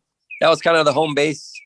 And then like Danny would roll through sometimes, and whoever else was down to skate at the time, you know. I'd go filming with Pat Chanita a lot. Oh yeah, maybe Pat. You know, sometimes, you know. So we'd try to go out as a crew as much as we could, but you know, a lot of the stuff, depending on who wanted to skate what, you know. I had a hard time getting people to skate with me if I was doing the gaps and roof gaps and stuff like that. But mostly by the time it got to the Revolution, filming for that one, I was skating a lot of stuff just by myself. It just like be me, a filmer, and sometimes a photographer, or one or the other. Sometimes we'd have a photographer one day, get something, and then I have to go back and film it for the video, just because it was hard to organize everyone to be there. And a lot of the stuff we were kind of just making up as we went. It's not like on Thursday, we're going to go to this spot, I'm going to do this trick or anything like that. We would just go out as often as we could and get stuff, you know. No real plans, but yeah. Did you went to Wallenberg? Yeah, I went there early on. We would skate and do lines there, just on the, you know, the lower 2 steps. But yeah, I was there for the first Wallenberg challenge when they had people just trying to run from the wall and skate it. It was after one of the Back to the City contests. When Jesse Paez 180'd it? Yep. And Drehobel was trying to do some stuff too. Like, I think Drehobel borrowed someone else's board. Like, he broke his board and borrowed a kid's board that had no tail whatsoever and did it. And mine, I was riding Thunders at that point. And before anyone had gotten there, I had ollied the 3rd level one, not from the top. And from the 3rd one, when I landed, my axle got bent, my front. So, and I was riding like 40 millimeter wheels at the time, maybe even 39s at that point. So barely gonna roll away anyway. So it landed, it stuck, and just bent my axle. So when the contest started, I ran and gave it a shot anyway. And I was able to get the distance and clear it, but there was no way I was going to ride away from it, just because it was my front axle that was bent. And it was on the heel side. So right when you land, you just get more than wheel bite. It's not going anywhere. So it just stuck and it rolled, and that was it. But I was able to go back and ollie it years later when we were filming for the audio video. Yeah, I had a board that had a bigger nose than a tail. So it was great for nollie tricks, but it sucked for anything off the tail. So ollies were really just not working that great. But I was able to ollie the Wallenberg 4, you know, and I got that. But I don't think the footage ever ended up in anything, because it had been skated since then, and people had done harder stuff than just an ollie. But it to be able to actually ollie it and ride away from it. And I had my sights set on a front 3 on it back then, but it just didn't work out. That board just wasn't the right board for that day. And just I'd try to get something off the tail, it just wasn't coming up that good. But anything switch or nollie worked great. It was just one of those ones where the board was shifted too much. It had a dud of a tail. Front 3 would be so beautiful down that fucking thing. Did you kind of purposely, I'm kind of gathering this from talking to you, that you're maybe not into the ramp vibe, like you said before, you kind of want to skate things the way they are? Vert ramps or something, or what? No, like, you know how we had the events there where they would have a starting ramp. So like once they had the ramp, they had more speed and people could do, you know, a lot of tricks happened after that. It was a lot different than just pushing and getting your own speed at it. But Yeah, I was wondering about that. Like there was the one at the triple set in San Diego that you all ate and stuff. And like, what are your thoughts on that? Well, Wallenberg it was hard to get the speed. That was one of the things about the spot. Like some people were carving in from the street, but then they took that out. Turn to get there. I don't know how anyone skated it like that, because I even tried to do that S turn just to see what it felt like. And after all the turns, I had no more speed. I don't know how people were able to turn. That's how Gons did it. Yeah. That's how Gons did it. And that's also how like Tony Manfrey did a switch Ollie and switch 180. He bombed it. I think Frank might have kickflipped it like that. When he kickflipped it, he did the turn too. So I don't know how anyone maintained their speed, because every time I would come down and I'd start that turn, it would either slide or you just, try to weave back. And by the time I'm done, I'm not going fast enough. So I could get more speed running from the brick wall. So I actually like just running and jumping and setting my board down. And you can get enough speed. You can get your feet set up just barely. So there was enough to do it, but it was just difficult. But I definitely preferred that to having the roll in, because even the roll in, they put it like halfway up the thing. So you're rolling in and you have really no time to set up unless you roll in, feet set up. And usually for me, when I'm skating something while I'm pushing, I'm setting up my feet. So my front foot's getting in position while I'm pushing. And then it also like bent down, and you can control your speed and get your feet set up just by pushing on your way. So that's where a lot of the control comes from for me. So like standing up and rolling in on something and just like being shot out of a cannon at the speed you need to get there, it takes all of the control out of it, like bending down enough and getting your feet set up and all the stuff that I get from when I push. Right. So for me, it's just not, those two worlds don't meet, I never liked going like how the World Park was. They had quarter pipes on both sides and a man box in the middle. Coming off a quarter pipe to doing a manual just throws your like balance off so much, and the speed is not the same. But if I set my board down and hit that same manual, it was a whole different ball game for me. So I like just being able to push and set up along the way. You've been around a lot of amazing people and seen a lot of awesome shit. This might be a hard question, but I always ask people, can you name something that stands out to you as one of the greatest things you've ever seen on a skateboard? Like you were there live for? Yeah, I've been there live for a lot of stuff. So yeah, I wonder. Nothing jumps out right off the bat, because it's one of those things like when people ask your favorites. Yeah, I don't have that many favorites because it changes so often, and it's just depending on my mood, I guess. Yeah. Did you see Danny skate the Mago in the early days, like when it was all evolving and stuff? No, I did see him skating the Plan B vert ramps, and I remember him talking about the Mega ramp just as the idea of it. He was telling me how the physics worked. Like if you had a bigger ramp, like a larger transition, you could technically go higher. So, but if it was just a half pipe shape, you wouldn't be able to start the momentum. So you need like this longer ramp to roll in on to get the speed, to get the air that you're capable of getting off the bigger transition. So he had it figured out in his head before it even existed. And he was telling me all about it. Like, I mean, this must have been like 96 when we're at the Plan B ramp. He's telling me the idea. When he hurt his neck, I think that's when he was talking about all this stuff. And he believed 100% that it was possible, whether the physics worked or not. In his head, it already happened. It already made sense. So when DC was able to step up and build him his idea, it was awesome to see him come through and make it possible, because even building the ramp to the specs, like it's all just in your head until you do it.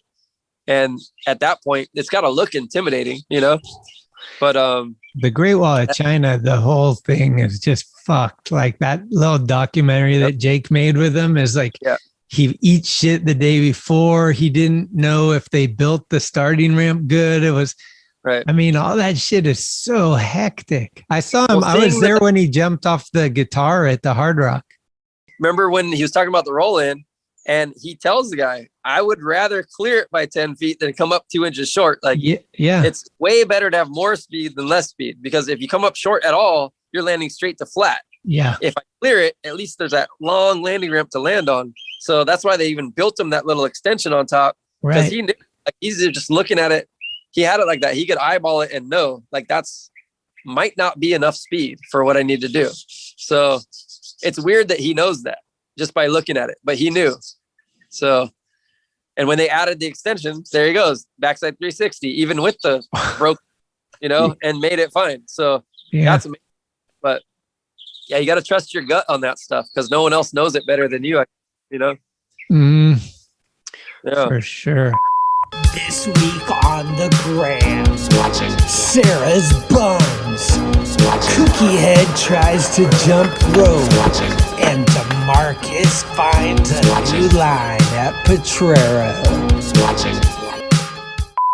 Got a couple questions from the Instagram.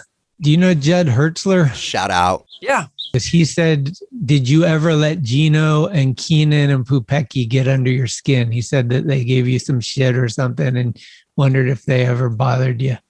Not at all. We were close. We were tight. Okay. Yeah, I got Keenan on Plan B.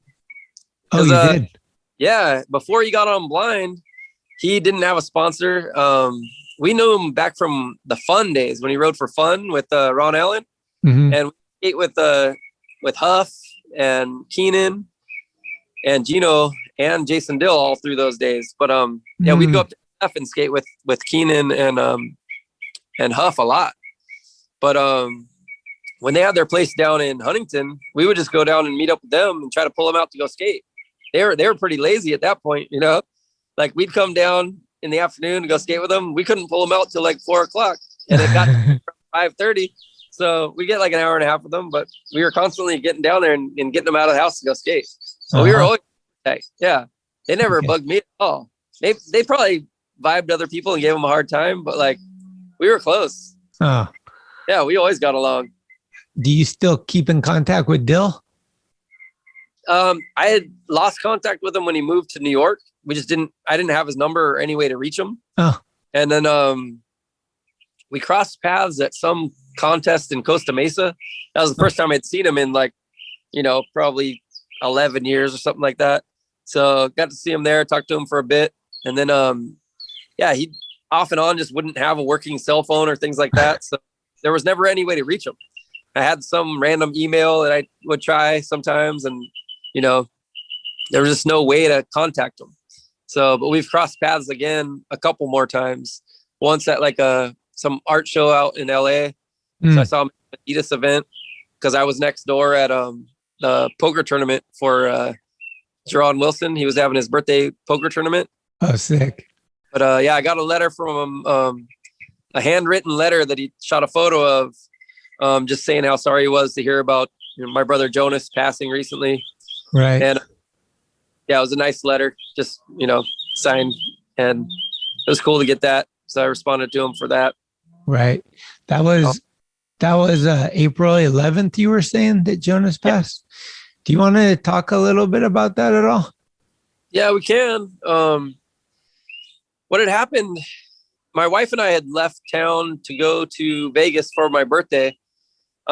Since my birthday was going to be April 14th, it was going to land in the middle of the week. So we weren't going to be able to do much. And we had our kids and stuff. So we found a day that we were able to just head out to Vegas for one night. So me and her headed out on the 9th or the 10th, I guess on the 10th, to go out and stay the night on, like a Saturday night. We had her parents watch our kids and our dog. So we headed out there. And then when we came back the next day, we went and picked up our kids, came in the house, and Jonas was there just sitting on the couch. Like I'd seen him thousands of times, just sitting there, like relaxing, looked like he was taking a nap, And then I just noticed from the side view that I had that his coloring looked a little off in his face. So I kind of just reached out and gave him like the 2-finger check on the neck just to see what was going on. Like if he's sleeping, it might wake him up, but like the coloring that I saw, I just had a kind of an eerie feeling. And when I touched him, he was like already cold and hard, and it was like, uh-oh. And there's nothing you could do. So I ran over and told my wife, Carissa, that Jonas was dead. And then I called 911 immediately. And then we got the kids out of there and had them go back to La Habra to my wife's parents' house. And I just stayed there with them and went through the 911 call. They were asking if I could lay him down and do CPR and stuff like that. But just by looking at him, it looked like he had already been too far gone. Like just the way he was already stiff. And like when I even tried to lift his legs, and I said, if I could lay him down and start the CPR process. And when I went to lift his legs, you could just tell this is not going to happen. And I didn't want to put him through that. So I was like, no, I just had to let him know it's already too far gone. Did they think he had like a heart attack or something? We're not sure. I mean, the autopsy didn't reveal anything. So they sent it off to toxicology, and we won't know anything for 3 or 4 months. Whoa. But, he was 44 years old, physically fit. We had just skated together, 2 days before that, probably. We went and skated to La Puente Park together and skated at night. Yeah. Filmed clips and just had a great time. So we got our last session in, and I still have the footage that I filmed of him that night. And we were doing a lot of tricks back to back. I'd do one thing, he'd do one thing, and we'd just get each other's backs on all of it. So we had a really good last session. And it's funny because I normally don't skate at night. I probably hadn't skated at night in like 10 years. And for whatever reason, that night we went out and tried out the new park. He hadn't been there yet. I'd been there once. So we just kind of had fun at the park together and got our last session in. What do you think? I've had like some real heavy blows. I haven't had a brother or my parents, but like some of my best friends have left way too soon and unexpectedly. Yeah. From where I stand, I know you're in pain and stuff, but you've been pretty positive and I've been pretty impressed with the way you've been dealing with it and stuff. Even just doing this interview this recently, we could have pushed it back and you were down to do it and stuff. I'm just wondering, what could you say for other people that maybe could be helpful for them that you use as your driving force to get through this horrible time? Pretty much just taking it one day at a time. I mean, it of course comes in waves. You get this roller coasters of emotion where it'll just hit you all of a sudden, like the reality of it. But what's been helping the most, I mean, right off the bat, we had people coming over to Carissa's parents' house in La Habra. All the close friends came over, and we just, stood around in the backyard, hung out, told stories, gave hugs, helped anyone that was going through it. And it was just really good having that whole support system and us just all being there together because we all love Jonas and be there for each other. And then, I don't know, after that, just trying to get skating as much as possible because a lot of people that, were hurting too. They just wanted to go out and film, get clips for Jonas. We just go hit a park together, have a good session and just make it like old times as much as possible and even break out a few tricks that he used to do. One of the first things we did was go back and get his back on that last session at night that we had together.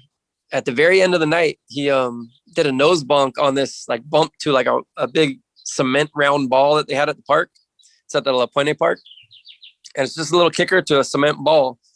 And he got the nose bunk on it. And I was like, well, I'll try to get your back. And I went and tried it. And it gets a little dark for me at night. So I can't see. They had lights on, but the lights only stay on until 10. And I think at that point I had maybe 5 minutes left before they were going to shut the lights off. So I'm trying to get myself together enough to do it. And I was getting the nose bunk, but it kept rolling over the backside of that ball.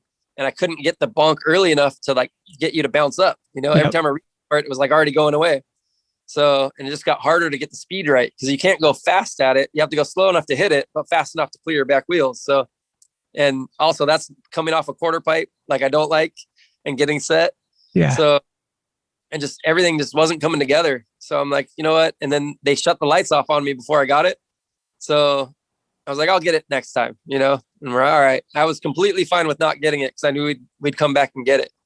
And then after he passed away, we went out on my birthday on the 14th and Pat Chanita came with me.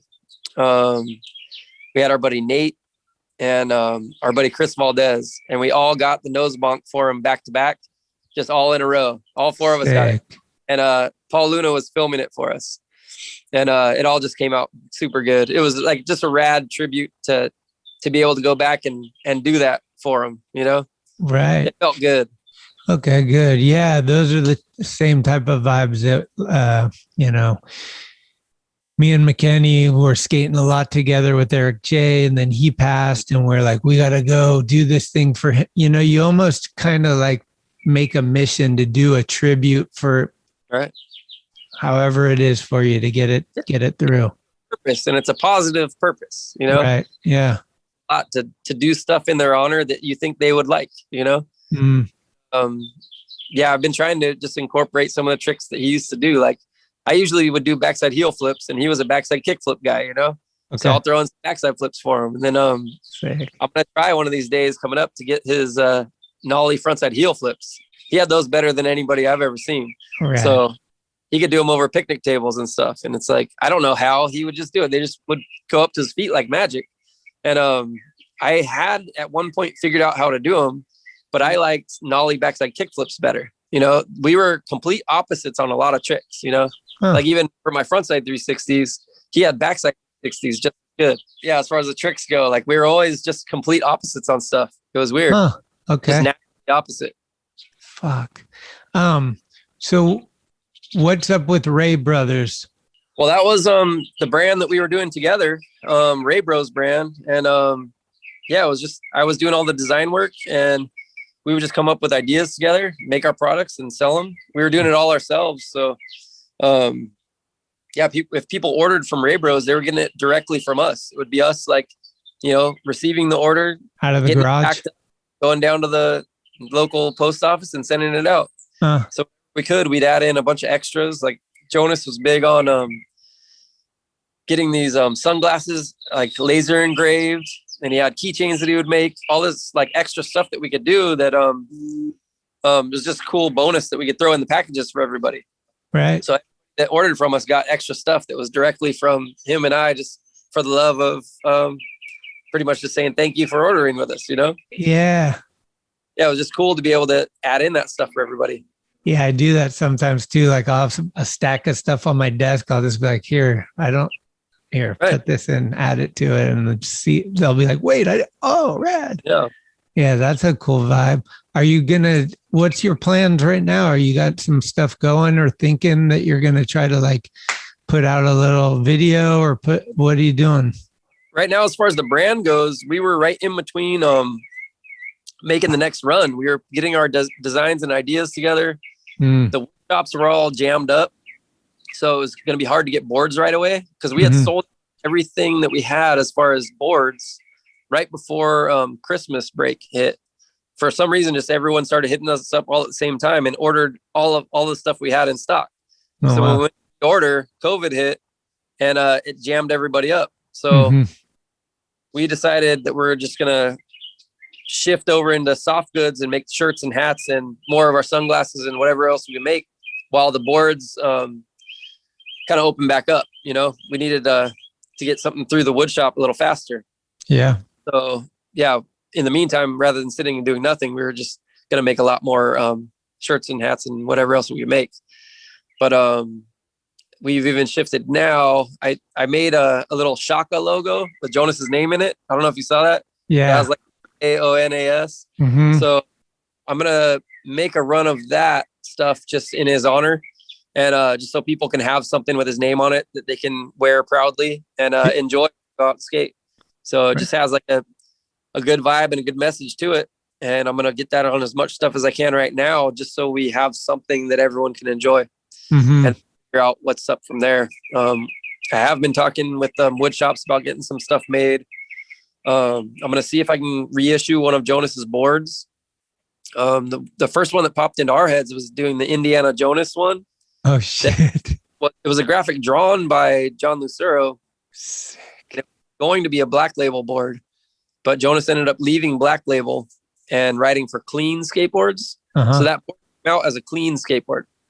And I haven't talked to John yet and gotten his ideas about it, but it would be rad to reissue that as a Black Label board now, and maybe a Black Label Wray Bros collab, or however it works out. But that board should have and still can be a Black Label graphic, because John drew it himself.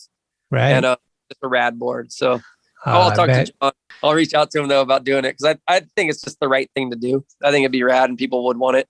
It'd be a good one, or you could skate it and put it up after you're done skating it. You know? Yeah.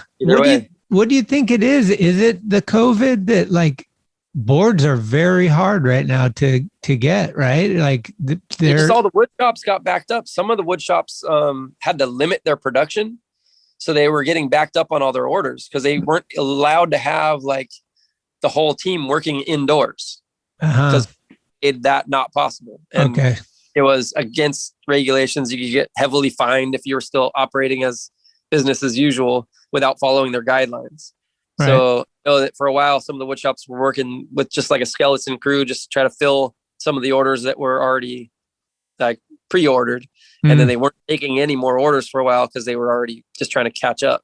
Right. So I think they're starting to open back up again, and maybe they're starting to get caught up, but the wood shops even went through some changes. I mean, they were even raising their prices on people because the demand was so high, and just a lot of strangeness on getting boards. So, and wood shops were even getting boards from other wood shops that had extra stock so they could fill their orders. So not everybody was getting exactly what they thought they were getting, you know, all weirdness. So we always prided ourselves on having the best boards. So we try to get the best quality we can. And we're always on top of it because we're skating them ourselves. So if we start breaking boards, we know like someone switched the glue or something's off, and we'll go right to the source and handle it right away and make sure that everything's up to par. So quality is so important. Like when you wouldn't know by looking at it, you have to skate it to find out. That's where rad that we're able to skate it, and we know right away if something's been switched, you know. Yeah, it's the same thing with shirts and shit, like the ones that you wash and then you can't wear them anymore versus the ones that fit you really comfortably. Like yeah, it's $2 difference per shirt or something, but it's a lot of quality that you don't want to sleep on. So I appreciate the same things. We did the same with the shirts. Like if you get the high quality soft ones, they end up shrinking up and I can't wear them. Like I wear a large in almost everything, but if it's the soft quality, like usually the higher end tee, I wash it once and all of a sudden my whole sleeve is risen up like 2 inches. Yeah. And I'm throwing up my nice farmer's tan. I just can't wear those ones anymore. Yeah. So still preferred like the old school Gildan ones. There's like the Gildan Ultra Cotton that just holds its shape, holds its fit. And, that's what all of our shirts have been. That once we dialed it in, they're the old school. Like they're not as soft as you know, the under tees that people like to wear, but they last a long time. They don't shrink, and you can wear them until they get holes in them. You know, that's the key. If they shrink and you're just like, it sucks. Feels bad. Yeah. So I want people to get their money's worth. So when they buy something, we want it to last. So we found it worked, and we're gonna stick with that. Okay. You guys got a website like raybros.com or something? Yeah. Raybros.com takes you straight to our stuff. It was a big cartel site.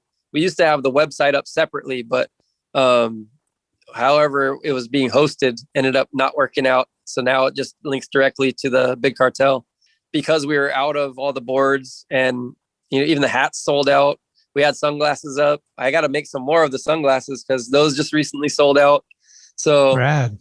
If we could keep up with demand and just make more stuff, you know, we'd move a lot more product, but that's pretty much just making more work for myself because I'm the one that ships it all out anyway. Yeah. So we're okay with being a smaller brand and controlling our growth, you know? Yeah. But the demand is always there. And we just try to put out the best stuff we can and stoke everyone out who orders. So when things start popping back up on the site, I always let people know. So it'll take a little while to get boards back in there, but we should have shirts and hopefully hats relatively soon, you know? Oh, cool. Yeah. Fuck yeah. But we got Jonas's services coming up on Wednesday, May 12th in Huntington Beach. Okay. We ran a called Sea Legs, and it's just a outdoor venue right on the beach where we're going to be able to see a sunset, hopefully feed everybody, have some drinks, and have like, you know, a slideshow and some video stuff playing. And we even just recently talked to Adrian Domain. You listen to his Lockdown Luau's on Sundays? No. Every 3:00 on Sunday on Instagram, he plays live ukulele music. No way. Kinds of different styles on the ukulele. Like, oh, I gotta check it. And, like Misfits songs to like old Japanese Hawaiian songs, you know, like all the classics, but all the way through. He'll play 80s music too. And yeah, it's just all kinds of fun stuff. Well, we went and saw him recently down in Oceanside for his first live show back, like at an open air venue down there at Stone Brewing Company. And I just asked him at the end of the show if he had any interest or availability to come and play at Jonas's thing. And he said he's into it. So, you know, we'll have him play in. I'm going to reach out to a few other people and see if anybody else wants to get up there and play a little something, you know. Sure. Hopefully it related, you know, try to hook up our people. Yeah. So we'll see, but it should be a good gathering. Everyone's going to wear their best Hawaiian shirt that day. And we'll just beach. We'll see a sunset for Jonas and have a toast, and hopefully it all goes well. Yeah. Okay. Well, fuck yeah, dude. Be strong on that. I know, like you said, every day is a new adventure. I swear the cliches are so true about living each day, because some days I wake up every morning, I get my coffee first thing. I need coffee. It's my only addiction. I quit everything but coffee, and I'm drinking my coffee. And like right when you start kind of feeling like, okay, I'm alive, I'm awake. Right. Each day I feel a different feeling. Like this morning, maybe I was a little depressed, and you feel that wash over you talk about. But some days you're just amped, like, oh, today I'm going to do this. And you start building on it. And each day is different. And I've really been focusing on negative days as today is a bad day, but tomorrow is not, you know? Yeah. Those feelings don't last forever. And I know for me, honestly, just the worst of it is when you're driving by yourself, you know, and you just have nothing but your thoughts and no one else there to talk to or anything. And just, you know, even certain songs will pop in and get you thinking, get your mind going. It'll just hit you all of a sudden. And that's okay. I mean, that's part of it. It's part of dealing with it. And absolutely. Yeah. As strong as you want to be, or, you know, let it go. It's all good. Like whatever works for you. Like I'm doing my best to be strong for everybody, because so many people are hurting over the loss of Jonas. Like even my older brother and my mom, being strong for them. That's tough. And then even my kids, like, you know, Jonas lived here with us at our house. And so they knew him as Uncle Jobo, and he was here every day for them, and they would play with him and go out, wash his car with him out in front. Like they were always hanging on him and climbing on him. And my daughter Jaden would get him to do like arts and crafts projects with them. Like, you know, and she was just always really demanding of his time, but he was always so generous with it, you know? Yeah. And he always playing around. You could tell, even when he's tired from a day's work, he comes in, our dog Penny would jump right on his lap and just be all up in his business. Then Jaden would come over, hey, I want you to do this. And you know, instantly just all of this madness going on, but he was always with a smile, just loving it. Damn it. So he was special, you know? Yeah, I know. I talked to Frank Gerwer actually the day after it happened, and he was, I kind of didn't got close. Yeah. Yeah. And I didn't really know. I knew like Hammocky was my homie. So I was like, dude. And he was like Joe. And I thought Joe Hammocky. He was like Jonas. And he was devastated. So I'm sure he sends his love and stuff. Like, yeah, he was definitely down. Like Jonas just got to know people and would really spend time getting to know him and hang out deep. Like they'd go do fun stuff together, and they'd get into stuff they'd never gotten into their whole lives. You know, Jonas about getting people out to do stuff they weren't accustomed to. You know? Yeah, he was like the life of the party kind of guy. Like if he was there, it was a fun time. Like, oh yeah, okay, you're here, let's do this. Damn. Do you got a song that we can end with that would be a stoke for you to put on the end? We could dedicate to him, or you could just play one of your favorite songs or whatever. I know it's an odd one because it wouldn't have been my choice, but even on the night that it happened, I had to move his car. I had to he had his keys in his pocket. The cops were going to take the keys and his wallet and his phone and everything. It was all going into evidence, but his car was on the street. And in our neighborhood, they do street sweeping every, first and third Monday. And if I can't have his keys and move his car, it's just going to start racking up tickets. So I asked if I could borrow the keys to move his car just into the driveway and pull it up, and I'd work it out from there, but at least it's off the street. So I go in and I start his car, and the song, that 80s cheesy song, Don't You Forget About Me by Simple Minds. That as soon as I turned the key, those words came on. Don't you forget about me. And I was like, for real? like just like that. So I like, you know, got out on the end of the street, turn around, pull it in the driveway. And I told all of our family that was standing there, like, for real, this just popped on right now. And for whatever reason, it keeps playing more often than any song. Like I keep hearing it, and I hadn't heard that song in years. I don't think. I don't know why. Maybe a movie came out recently that used it again. I have no idea, but I just keep. That's like Breakfast Club. Yeah, Breakfast Club song, exactly. And like that wouldn't have been on my radar as something to use for Jonas, because like there's plenty of other songs that are probably more fitting, but that's the one that just popped in right when I turned the key. Oh, so man, something to that, you know. Well, and also the Metallica song, Nothing Else Matters. That one, for whatever reason, the words have been fitting in with him and my relationship, you know. And it's even forever trusting who you are. But like for me, it works better. Forever trust in who you are. Forever trust in who we are. Because that's what this song is. Like forever trust in who we are and nothing else matters. Just keep going exactly as we were, you know? Yeah, for sure. On those same lines, like when Preston died and a couple other people, like it hit me fucking hard. And the message was always like, you think they want to, do you think they're looking down going, oh, stoked, Schmitty's bummed, like he's paying homage to me, he's bummed. Like nobody's thinking like that. They want you to just keep doing what you were doing, and it's hard, but you got to do it. And if you want to say do it for the ones that aren't here, or whatever you want to use to help you get through that, that's up to you. But like, don't change your path. Like keep doing what you've been doing. And sometimes for me, just diving into the work is the best thing. It's like, this is my love. So this is what's going to surround me with the best vibes. And like, we've built such a fucking sick network of family and people that matter and experiences and stuff. And we've all intertwined that we can, you know, utilize our vines and our branches to fucking like keep the tree up, you know? Yeah. No, and I've found like getting out and doing stuff, just getting out in the world and mixing with people like he used to do. He was everywhere. Whenever there was a skate event, he'd always be there if he could. There's multiple events in the day, he would break it up and do them both, you know? So he would always go down to that basic bowl every year and do their there. And he always wanted me to go down there with him. And for whatever reason, I was never able to go. There was always something in the way. Like I can't do it because of this or because of that. Always something. And this year I went down and just did it for him. And it was awesome. Ran into all kinds of people that I know and love, and like, you know, got to give them a hug and be there for them too, and just share stories. And it just felt like I was in the right place at the right time again, you know?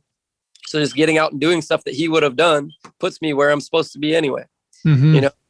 And then, we have even made the mission out to the Nude Bowl. We hadn't been out there ever. And someone, that's a fun one. I guess someone named Jackie Danger on Instagram had gone and done a full mural and dedicated it to Jonas, to Joe, to Grasso, and to Sasha Steinhorst. So it was a fresh paint job for the whole pool. So we made the mission out there and went and checked it. Me and Pat Chanita and our buddy Nate. Nice. And just, you know, spent the morning out there while the kids were in school. Missioned out there, got some pictures and filmed a couple clips, and then came home. But it was a rad little mission just to go see it fresh. Fuck yeah. And again, it felt like you're just doing the right things at the right time, just being out there. How's Chanit? He's good?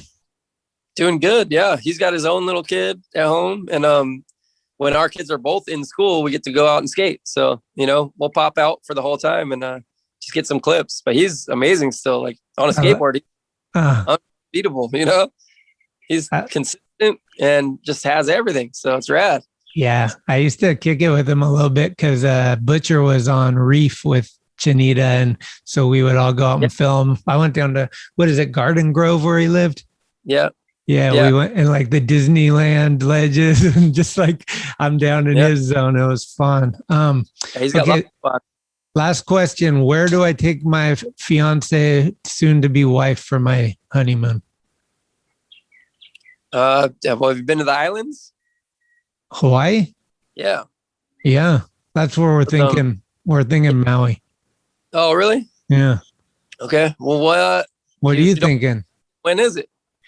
We get married in August. So my loose plan is like, what if we push it back till like November-ish, where it's maybe whale season because she's never seen whales, and then and then it's kind of getting winter here, and it's a nice time to go to a warm zone. Yeah, but I don't know. We wanted to go to Fiji, but like we just heard like the COVID just hit there actually, and it's pretty gnarly. And flying out of the country right now just feels a little like, I don't know, kind of wanting to keep it in the US maybe, and then do some of those. You could hit Fiji on your way to Australia maybe, or make a bigger trip, you know, like, I don't know. Yeah, we have a family in Oahu on the North Shore of Haleiwa. So we're going to be going over there to go celebrate Jonas's birthday that was coming up July 26th. So we'll do that. And yeah, they're always out there. My mom and my grandmother live out there. Oh, sick. Out at the Haleiwa surf condos. There's like their own picnic table out in the back, right on the edge of the sand. And you get beautiful sunsets every night. They're out there with their poo-poos and just hanging out with everybody. So we're going to go join them. That's on the like north shore of Oahu. So it's right by Rainbow Bridge and the Haleiwa Boat Harbor and all that stuff. Is that where like kind of where they film Lost? I think that's right on the other side. That's like the northern side. There's some of those really steep green mountains and stuff. Yeah. And that's like I think the northeast side. So they're more by like Turtle Bay and like. They're even further west of Turtle Bay. Turtle Bay is even considered on that northern side. Yeah. Yeah. They're a bit like on the way. If you go from Turtle Bay and go over Rainbow Bridge, you make a right before you get to that Haleiwa town, and they're down there. I love it. Past Ali'i Beach. We used to go there as kids, and we had 3 summers out there in a row, just the whole summer break from school, just hanging out on the beach and learning how to surf and playing around out there. Sick. You skate at Wallows? We got our boards and brought them to Wallows, and my grandmother wouldn't let us climb the fence because it said no trespassing. And she was worried that, like, what if the water comes down? She wanted us to go there with a local who knew what was up. Okay. But we did skate the Schofield Barracks. Those the cement quarter pipes that Gons always used to skate. Oh yeah. Photos of like Ron Chapman out there, and I guess Oblo has lots of photos from out there. Because with our dad being in the Army, we had the military, like the brat cards, so we could get on the base, so we could skate it. And they even had a little mini ramp in there at some point, like maybe a 6-foot, pretty narrow wooden mini ramp on the same grounds as one of the quarter pipes. But I guess there's a few of those on the island. There were like maybe 4 or 5. I only thought there was the one, but there's a few. Yeah, they have that DIY with the kind of like a little small full pipe thing that everyone. Yeah. We've seen that. Jonas got to skate that one. I don't think I got to skate in there yet, but we skated the park that's across the street. Yeah. So the one that's right by Pipeline, I guess. Yeah, my body doesn't feel better anywhere than Hawaii. I just feel like everything just feels so good out there. Fucking love it. Well, it's weird though. You go out there and it doesn't make you want to skate. Yeah. So, the weather, everything about it, just being in board shorts and flip flops. It's not you're trying to go out there and skate. But if you do parks and stuff, you always have a good time. But it's not on the same level as like skating at home. It's not taking it seriously or trying to film and get some hard video clip. But it's definitely fun to get out and roll and just, feel the Hawaiian breeze, Like you can definitely have a good time. Fuck yeah. My vote would be Oahu for you. Oh, Oahu. Yeah. Okay. Yeah. Go to the sleepy town in Haleiwa and hang out with the locals. All right. Oh, we're going to look into this. I'm almost positive it's going to be one of the islands, and it might be 2 of the islands. Like we could do a combo thing or something. We're going to do Oahu first and then go to Maui after, because we have some more family on Maui in Kihei. And they're going out there for like one of their cousins' anniversaries, like a wedding anniversary. So we're going to go hang out with them after. So we're definitely go Oahu first for a good little stretch. That'll be good for you guys. Definitely good. Get some good vibes. Well, dude, thanks for taking the time. I really appreciate it. Nothing but respect, love, fucking stay strong and stay up and just fucking whatever. I don't know. We're all having a rough year and some of us are having rougher ones than others, but I feel like kind of the light is at the end of the tunnel, though. I feel like we just got vaccinated and we're like feeling better mentally about like getting out and kind of hanging with people, which we were in San Francisco. It's just been gnarly, like living in a 2-bedroom apartment, no yard. You're just like boy in the bubble syndrome. So I feel the nice weather coming. I feel like being outside it's just all this stuff is coming. So hopefully things are going to really switch for a like positive end of the year. Yeah, I know, as rough as it's been, I actually feel that too. Like things are coming together. It's almost, for me personally, I feel like the universe is apologizing for how bad that was. And they're trying to get better, because weird things are just coming together and good things are happening. So there's actually some positive stuff coming up in the future that, you know, we have something to look forward to, and we're going to do it all in Jonas's honor, you know? We'll do it for everyone that we're missing now, you know, do it for Joe, do it for Grasso, do it for Jake, you know? Absolutely. Yeah. Yeah. Be the best us that we can be, and do it together, you know? Fuck, that's good words. Well, dude, thank you. We'll kick it off with Don't You Forget About Me. Yeah. Let's do it. All right. Cheers. And we're not going to air this until you've talked to Lucero. Take care, buddy. Yeah. Good talking with you. Yeah, you too. Thanks again. Yep. Peace. Thank you for listening to another episode of Talkin Schmit.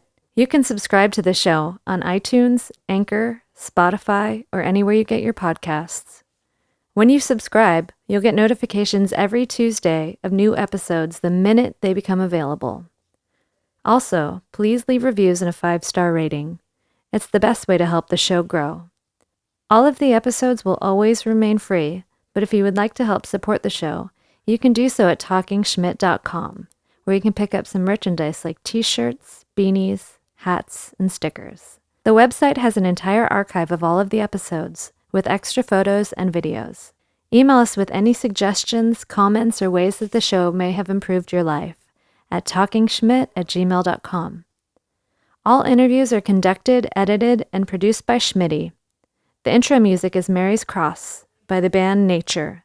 Very special shout out goes to the executive director, Cheryl Camisa. Shout out. Love it! This is Talkin Schmit, where the Rolodex is deep, but the conversation is deeper.